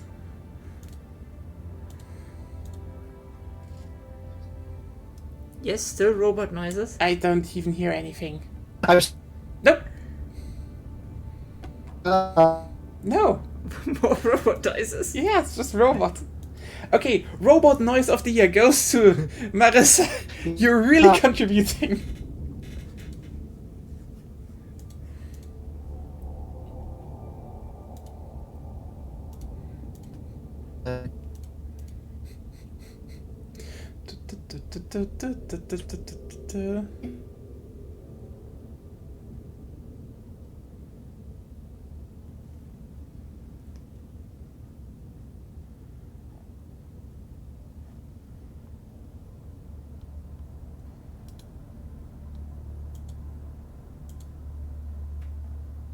Well, anyway. So yeah, that was survival horror. Yes, Marissa bought 3000. ChatGPT has nothing on us. We even have the old school robot voices. But yeah, and we're moving on directly into a dual award. Because here's the thing. The RPG genre had a few rough years. A lot of games came out that were solid, but not inspiring. There were a bunch of old series that were like, we need to do something new, and just abandon the RPG genre. There are more RPG games nowadays out there. Can you pull her back in? There are more RPG games nowadays out there than ever before, but a lot of them are not really pushing the genre forward. And a lot of them are not what our next title is. Because the Nya Award of Best RPG of the Year, you already expected this to come. It goes to Metaphore Fantasio. This game, this is genuinely probably the best RPG in a decade, if not longer. Yeah. And that's. Can you hear me? Or, yes, I can hear you. Okay, that's good. By just such a long shot of just ironically, this is the worst looking game this studio has made. I know what they try to do. Sometimes that art style. Am I the weird one who likes the look of this game? No, it's not that I dislike it. It's more like, let me put it like this: their whole engine is very performant, but they also are very used to making low poly, very simplistic dungeons and everything. But because the last two Persona games they did were so stylized and had, very clean textures, very you know, they had clean textures. They had a lot of, you know, hard angles. They basically, their art style did a lot. While here they try to make, you know, a medieval village. And then you sit there and look at it and you're like, so this is an early PS3 game. Yeah. I mean, it is still the same engine. It is, but like But- you clearly saw how the engine works better in certain areas. This is why I say it is kind of their worst looking game. There are moments when the art style comes together and you're like, okay, yes, I see what you are doing there. But yeah, I mean, I just want to point out, for a studio that is basically you know, renowned for their style in their games and good look, it's kind of ironic that their best game in terms of story and gameplay and just basically last decades even, just kind of looks ass in some points, and you just sit there being like, wow. The Persona art style really carried a lot, and the moment they switched to, how about hand paint brushes and realistic medieval villages? Yeah, It sometimes works. it sometimes works, but you really Yeah, feel like, anti-aliasing also had some problems. Sadly. yeah, it's like, I don't know if you heard the PS5 version had big problems with it. No, not, No. not on our side at least. we had no Okay. The game ran No, I heard smoothly some from people start to talking about finish. Maybe That's, the PS5 is broken. I don't know. That's, yeah. But it had still great design. Like, again, there are moments where everything comes together and it really looks good. But, like, this is more often, oh, hey, I see where they were going for. And, What are we going for? you know, in terms of visual style. And then it's like, wow, this cave dungeon is ugly as shit.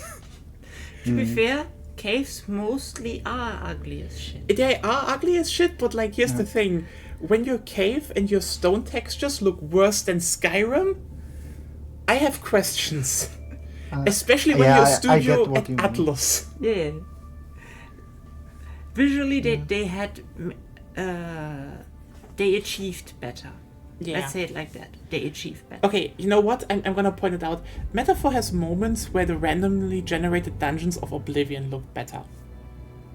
And I know, probably a bunch. Hey, nobody disses the random generated dungeons of Oblivion, okay? Okay, Oblivion just had a weird. It just had a weird I technical like side, my visual elven style. runes. Go away. I love I them as mean- well, but like it's just I mean, Oblivion in general looks a bit weird, to be fair. it's a bit weird, yes, but like this is why I'm saying it's just the random earth holes in Oblivion. Like there are moments in Metaphor where I just stand in the cave. I'm like, That's probably why we like it. I guess it's not that I, I mean, dislike like, it. it's still like, I mean, they don't look great, but they're still nice designed, and it's a nice labyrinth a few times, and Sometimes they are all, yeah, sometimes, and you have different, I mean, Labyrinth, they're all still different. I wouldn't the call design. them... Yeah, I wouldn't call them Labyrinth, but... Yeah. it's more like let me put Yeah, it like but this. When I say this game looks pretty ass at times, this is more like affectionately because like I can't be really mad at it, but like it definitely looks ass at times, and you're like, Sometimes someone was like, this animation conveys enough, and then they were like, but this is like just the placeholder one. Yeah, but sure, keep it in the game. They just like it was a smaller team definitely working on it, and Yeah. this is. And you see it at every turn. You see it also with some gameplay stuff that you can't save some loadouts and stuff. Yeah, it feels just like this is a Yeah. game that definitely should have deserved, just like at least in the final 2 years, a way bigger team just to get the graphical polish it actually kind of Deserves that. Yeah. because I have the feeling like when the game, as I, It goes... yep, you're done. Welcome back, robot.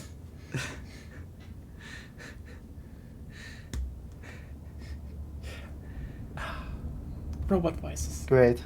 No, now it's better. Oh yeah. I guess. Okay. What I have to say Nope. is, It's only for like a second. For a second you sound like yourself and then... Yep. yeah, I leave the game for a moment and close the Twitch stream. Oh yeah. I think that may not be good with your internet. if it's Yeah, the last few times it worked well. I don't. Who's downloading porn again? You would say? I don't know. yeah, Yes. someone is downloading porn again, and you need to smash that dick with a meat hammer. But you can hear me, right? Yeah. Now Yeah. I can hear you. Okay, great. Third time's the charm. So what I wanted to say, this is all the what do you call it in English? Announcement system Schönheitsfehler test. the game has. Freedom. It's some Democracy. Liberty. I guess Yeah, it's like- similar to a pet peeve, something. Managed. It's- Yeah, pet. it's much No, I wouldn't say pet peeve, but what there are problems and it's a annoyances the small game thing. has. It has Yeah. It's definitely Yeah, not like- perfect, but like the thing I want to point out is that Persona 5 looked better, and that ran on the PS3. Persona 3 Reload looked better, and ironically, there was another game that would have definitely been RPG of the year if Metaphor didn't come out, Dragon Age: The Veilguard, and let me just put it like this: it's kind of wild to have two really good fantasy RPGs side by side in 1 year. And the graphical difference is absolutely jarring because, yeah, Metaphor feels to a degree like this was, a mid-sized indie team at times, and not, someone, Yeah, that's some what I was studio at thinking. Sega. They should have had the money. But, Yeah, I think it was also a bit like an experiment because the thing of Atlus is, over the past few years, they I were mean, the thing really is- safe with the games, with the Persona games and also the Shin Megami Tensei games. Okay, Shin Megami Tensei 5, they tried a few new things. I have a problem with it, but in the end, It's just kind of weird to me because their game sold. So, like, I think Metaphor, they could easily had a bigger budget, but they didn't, and that's that. But, like, yeah, this is there's more... wake-up call it's- for them. The thing is, this maybe is new more of a series, fun... maybe they're planning or some kind of re-release of Metaphor. The thing is, I'm more like, it's kind of interesting that they did that, but, like, I mean, if they re-release it ever, maybe, but... Yeah, they will. They probably They always will. do. I mean, don't know if they will do it that soonish. But Yeah, like the thing it is, the will only probably re-release be they could 4 years. honestly Then we will in have 5 Metaphor years, Vivi Fantasio. if they actually fantasized. if they actually make it, if they actually fix the graphics until then, it could actually be at least a viable thing to say because yeah. But Yeah. again, this An was additional just a party small member? observation, not a major point to talk about this game because again, despite everything, this game just had the best RPG system, especially turn-based RPG system in years, because there's so many games out there in the genre that hark on the classic, but at best have a gimmick and not really fundamentally know how to make an interesting gameplay flow. And that's why I would say, if you play Metaphor Fantasio, play on hard. Do not play on normal. Play on hard. Because the thing that makes this game shine is the interwovenness of its mechanics. There isn't really a gimmick where you use it because it's kind of nice in moments. Everything is relevant all the time, and hard actually gets you to use it. Because every encounter has one more action per turn on hard. And that alone puts you at a slight disadvantage. Meaning you actually have to, check a bit more of, hey, do I skill a bit more into criticals? What elements do I use? Etc, etc, etc. It actually becomes a system that makes you engage with its systems. And this is rare. This is so rare that it just, again, hasn't happened in a long time, actually. So yeah, Oh, there in terms was of another game gameplay I played. and writing, Okay. Metaphor is easily the best RPG of the year. Not really a big contest in that regard. So yeah, this one goes out to Metaphor Fantasio. Congratulations, Metaphor Fantasio. If you see this, you just got a Nya Award. Yeah. Also, on that point, we can hand out a second award, because here's the thing. Every game lives and stands by its music. And frankly, the best soundtrack of this year that actually is its own soundtrack and not just, rehashing a previous game. It is outstanding. It was Sega, I said. It's Atlus on the Sega. Did I say Rare? If you said Rare, then you fucked up. Then I fucked up majorly. No, it's Sega. But yeah, the best soundtrack of the year also goes to Metaphor Fantasio. I highly implore you, listen to the battle themes. They are so good. The only themes. And your internet is gone again. So yeah, the second Nya Awards for Metaphor Real Fantasio, best soundtrack of the year, by far.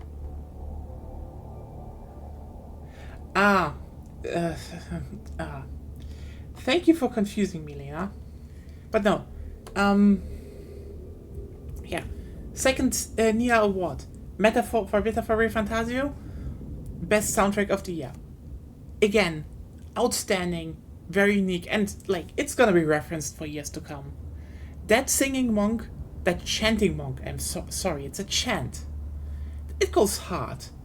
It goes really hard. It's a modern classic. In that sense, yeah. Especially since it also breaks with a lot of it's definitely a fantasy battle theme, but also it is a very unique fantasy battle theme. Also, in terms of RPGs, another Nya Award sliding in right at the end. It's the Nya Award for this one should have been at the nominated at the Game Awards. God damn it, Jeff!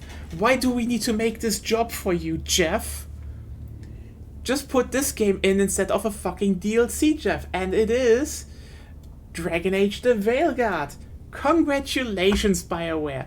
If you're hearing this, be happy. You got basically second place of RPGs this year. I'm sorry, Metaphor was better, but also you can get an honorary award for holy shit, you really made a good comeback. Yeah, which you did.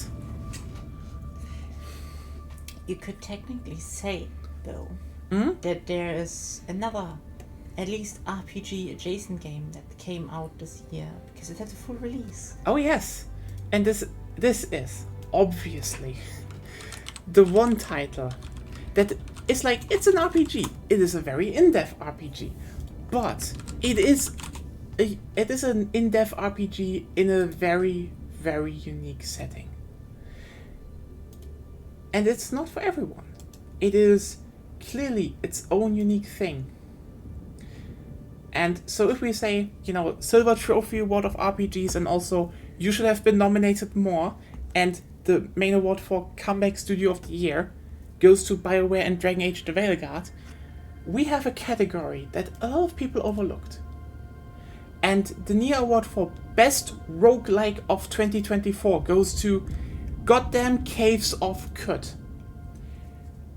If you ever were I want to play an open world game where I have all the options and I want to replace my legs with tank threads, this is the game for you.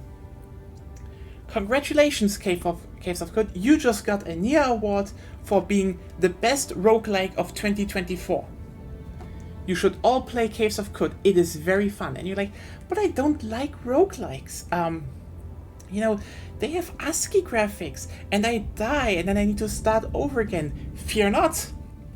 Caves of Kut doesn't have ASCII graphic anymore. It has a stylized pixel graphics that is reminiscent of ASCII, but isn't ASCII. And you're like, but I don't like the whole, having a lot of progress and then dying and then having to do all of it again. Fear not again! It's a primary roguelike, but you can also play with a classic save system.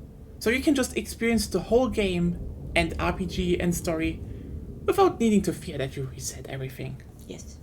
Then you don't play a roguelike anymore, but you play a good game. Indeed. So yes, Caves of Kut, roguelike of the year. Congratulations. You definitely earned it. And Marissa left, I guess, because we didn't hear her? Could be. I'm looking at Discord in case she comes back. Yeah. But well, and now we have to finish up this one, because I think this is what everyone is here for. We had a lot of good games this year. Let's just look back. We had a lot of surprises this year. We were literally playing one of the surprises. We had some games that rose up, some games that fell. There was Concord. There was a lot of misinformation about Concord. Then Concord was gone. She's back. But it was definitely a good year. Okay, And this is now it should work, hopefully. And you just interrupted me. Sorry. And this is the place where I can say a certain Chinese leader can bitch about again online because oh no, you wrote your acceptance speech 2 years ago and then you're like, oh no, my game isn't Game of the Year. This is definitely racism against Chinese people. Listen, buddy, there's one Game of the Year, and it's not Black Myth Wukong by a long shot because it is fucking Astrobot. Can you imagine that a platformer with a lot of references to old video games is just so good? So unbelievably good that it's just outdoing everything in the gaming industry for the year? I can, because we are looking at Astrobot. The one game I called it this would be Game of the Year after its a free game on the PS5 launch happened. And what happened? It's Game of the Year. With such ease, actually. Because, as a lot of people rightfully point out, this is the best third-person platformer. Probably Mario Sunshine. I'm like, is it better than Mario Galaxy? Yes, no. That's not hard because Sunshine is better than that. I say since Sunshine. I don't know where I would rank it in terms of Mario Galaxy because I still need to play the second game. But the first game is like, first Mario Galaxy is good, but I think Astrobot is better than Mario Galaxy 1. I can't say stuff about the second, but better than Mario Galaxy 1. And if you think... I will say yes. I know. But if you're sitting here being like, God damn it, better than Super Mario Galaxy 1? Yes. With astounding ease, actually. I'm really looking forward for taking the crown from Mario Sunshine, because that is fucking close to being like, oh damn. This series could go for the crown of Super Mario. And that is rare to say. And meanwhile, it just also had insane charm. Really, really good technical achievements. Like, trust me, what you're looking at is not just a mascot platformer. It is also like the best tech demo of a game of this year. Like, probably the only game visually, on a similar level is probably Dragon Age the Veilguard. But on the other hand, Astrobot uses a lot more effects, has particles to the max. It uses particles so you can throw around jewels on the ground. There is so much shit you can just spin in and it goes whoosh. It's amazing. And then the one thing I will say, if it ever comes out on PC or so, get a DualSense controller and play it with that. Because this is the one game that actually reminded everyone that the actual piece of next-gen hardware is this goddamn controller. No one uses it though. And that's a shame. Because it does so much with it. And it's literally a different feeling playing a game. And I don't know which game, again, in over a decade, managed to be like, oh god, this feels different. Like, Resident Evil 4 on the Wii, maybe. Remember that? When you used the Wiimote for the first time and like, ah shit, this actually works really well. This is actually fitting. And then no one really did that anymore. For a lot of Wii games, actually. This is Astrobot. It really is one of those games where you're like, damn, this really is this good. And listen, if it wasn't for Metaphor, they would have also snatched the best soundtrack of the year. The only thing is that the really good songs they had in Astro's Playroom are playing like in the background when you're near the PS5 you're assembling in the main yard. The music is still fantastic. It's like they have some amazing tracks in there. Look up The Singing Tree. Great track actually. But yeah, if they had the songs from Playroom in there, probably would have been the best soundtrack, even though it rehashed songs of the same caliber. Songs of the same fair, caliber, yeah. Yeah, they reused also many songs from Astrobot Rescue Mission, where they're like remixes of it. So it's not entirely new. I mean, it's also a sequel to that, so it probably was a callback to that. And yeah, still, this is the game of the year. Astrobot, congratulations, Astrobot, Team Asobi. If you're seeing this, congratulations, you just got a Nya Award. I know you also got a Game Award from Jeff Keighley, but like, mine can be pretended to be fluffy. It's not hard and silver, it's fluffy. So you can't actually put it in the office. You would need to commission a statue. So I don't have the money for that. What is the statue made of, or what's going You to be? just print the Nya Awards, like you rip it from the stream and then print it 3 times, and then you glue the papers together, and then you have a 3-dimensional statue.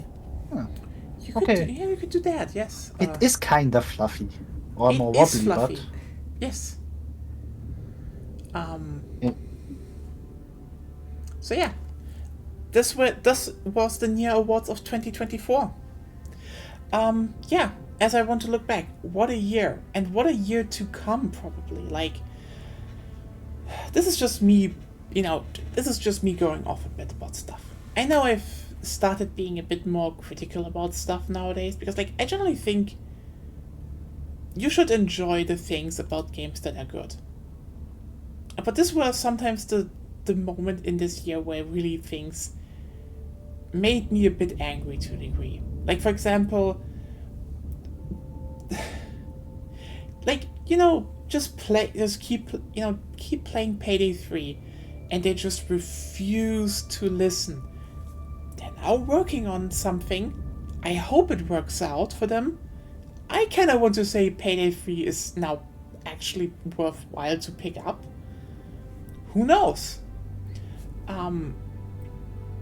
Helldivers 2 just very, very narrow-mindedly nerfing everything into the ground that was just slightly overperforming without ever looking into why this was, and then running into the other problems, and then in the end just completely reverting on the whole thing. It's not like everyone told them to do that. But hey, in less than a year they managed to fuck up and make a comeback, so congratulations on that. What do we still have? On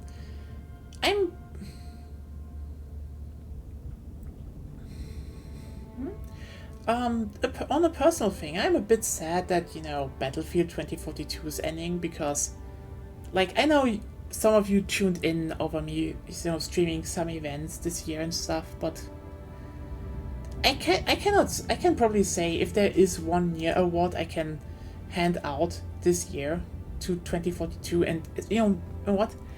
DICE specifically, is the fact that I don't think any studio has ever won back the trust of their players more than what they have done over the last years.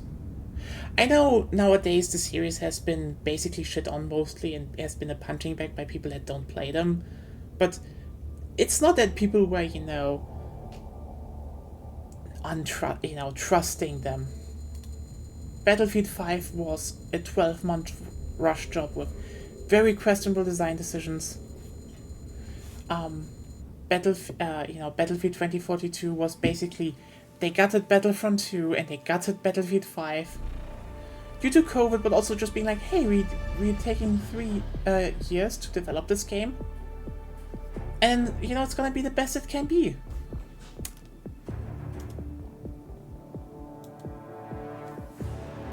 And what happened? 2042 came out and it was messy, technical problems, unfocused, and they reworked reworked everything into classes. They reworked every single base game map in the game. They added more content. We're like in the 3rd year. It's the 3rd year of this game, and they made an event where they did 2 map variants of old launch maps. I don't think there's any other studio that where everyone was like, they're gonna fuck up the next title too. You know what? They might actually do this. They might actually be on the right path again. So yeah, I guess honorable Nya Award to DICE for actually winning back their community. That is pretty rare, honestly, especially after the streak they had before. In general, thanks for everyone who was here. You know that I don't know if it's No Man's Sky type comeback.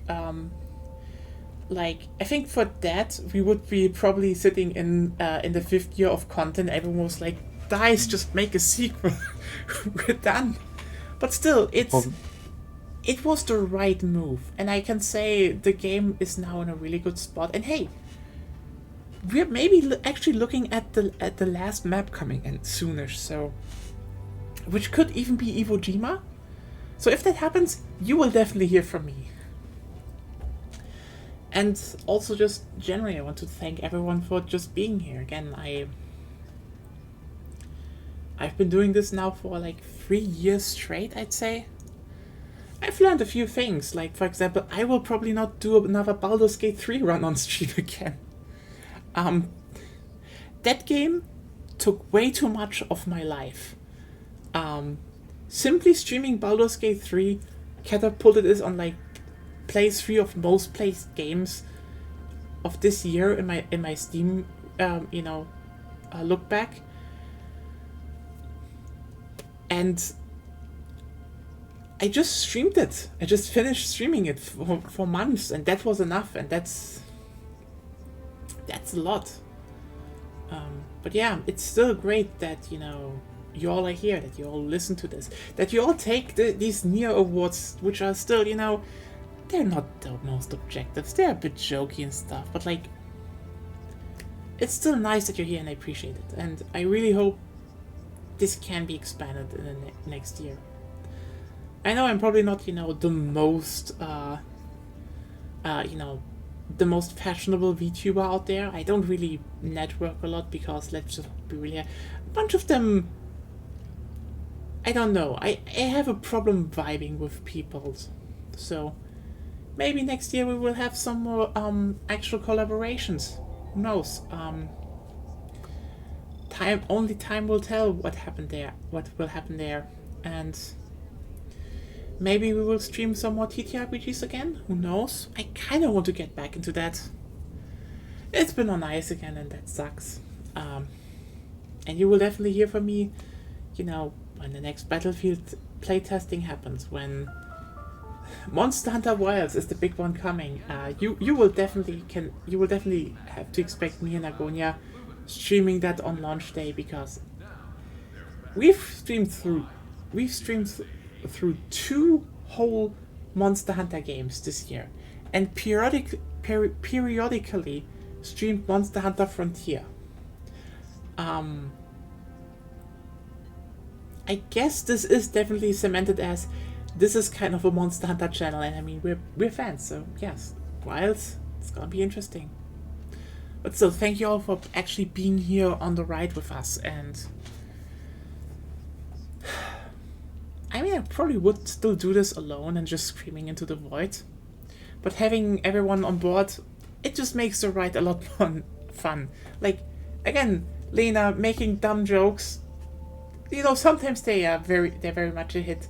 Sometimes I just sit there being like, I don't get it, and you explain it, I'm like, oh, I don't get it. So yeah, thank you for being there. Claire, if you're listening to this, thank you for being a mod. Generally, thanks for everyone who mods for me. That I think we just had problems with bots so far, so that's great, but better than nothing. Thanks for the people hanging out in the Discord. That we can do stuff like watch anime or watch Christmas movies together. That's always fun. And just general that you're here for dumb stuff. That you're here for having a fun time. I really hope 2024 is gonna be better. I really hope we can actually get those emojis running that we were talking about for a whole year. And maybe, yeah, watching gay witches and gay magical girls. That is really an enrichment of the life, you know? And I do hope we can expand in the next years. That I might, be able to show more games. It's not getting too hard for me. Maybe I can meet more people. Who knows? And hey, maybe Paradox will actually notice us. That we are still doing the probably most consistent multiplayer Victoria 3 stream out there. Every single Friday. We sit there and we stream Victoria 3. That's commitment, and we've been doing that since launch, basically. You know, again, with like one big interruption, but there was really not a lot going on back then, so yeah. This is to 2024. Personally, this was a year with ups and downs, but I'm happy. I'm happy what I achieved here, and I hope I can only expand this. And I hope you have fun. I hope you want to stay. I hope you want to keep watching. I hope you all also have a great year 2025 ahead of you. And if you need help, that this community can help you. That you have maybe some connections, just some place to fall back on.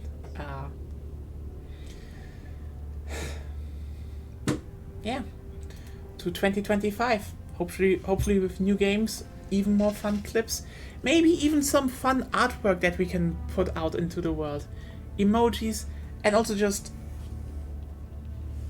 more fun with everyone. This was the Nya Awards. I hope you all have a great, a great time going into 2025. It's on Tuesday again, you know. I don't think I will stream until then, so this is to that. And yeah, I don't really know what to say anymore. I'm at this point I'm just rambling. I am really just rambling. But that's fine. That's fine. Because it's just like looking out into the vastness of space. There are just possibilities out there, endless possibilities, and we need to grab these. And there's gonna be fun games going forward. A lot of stuff happening. Hello Claire coming back. Yes, Astrobot did win Game of the Year. Metaphor won RPG of the Year as well as Soundtrack of the Year. If you're wondering, I gave Survival Horror Game of the Year to Alone in the Dark. And I don't know what you still missed, but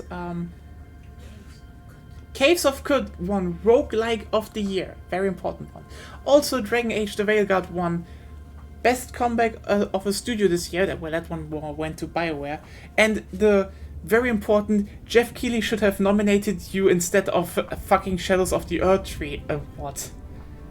I actually just saw a lot of stuff about the game, so I couldn't play all of them, I just needed to look stuff up. But I'd say Alone in the Dark is actually one of those games where, like, they actually remade a game with their own stuff and didn't rely on, what was there before. So, yeah. Yeah, maybe we will get to Alone in the Dark next year.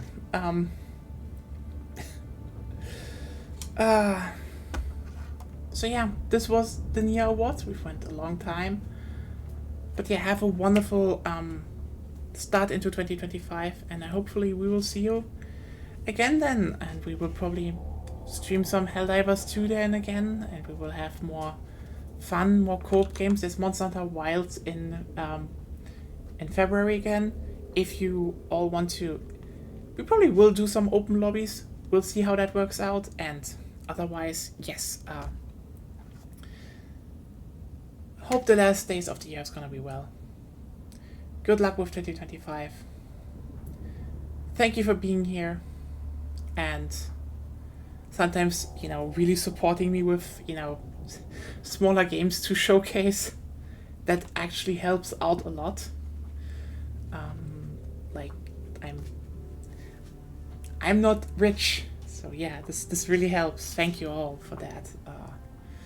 That's genuinely really helpful. Like, for example, mouthwashing wouldn't have happened without someone just being like, yeah, you know what? You should play mouthwashing, and I will make sure of that. And like, it won an award. So yes, thank you for that.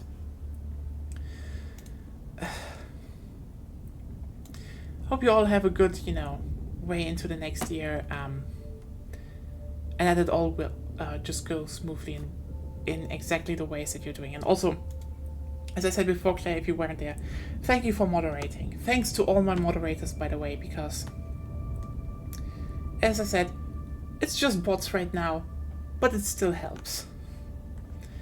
And yeah, to a new year of more fun and clips and more other stuff. This is to 2025.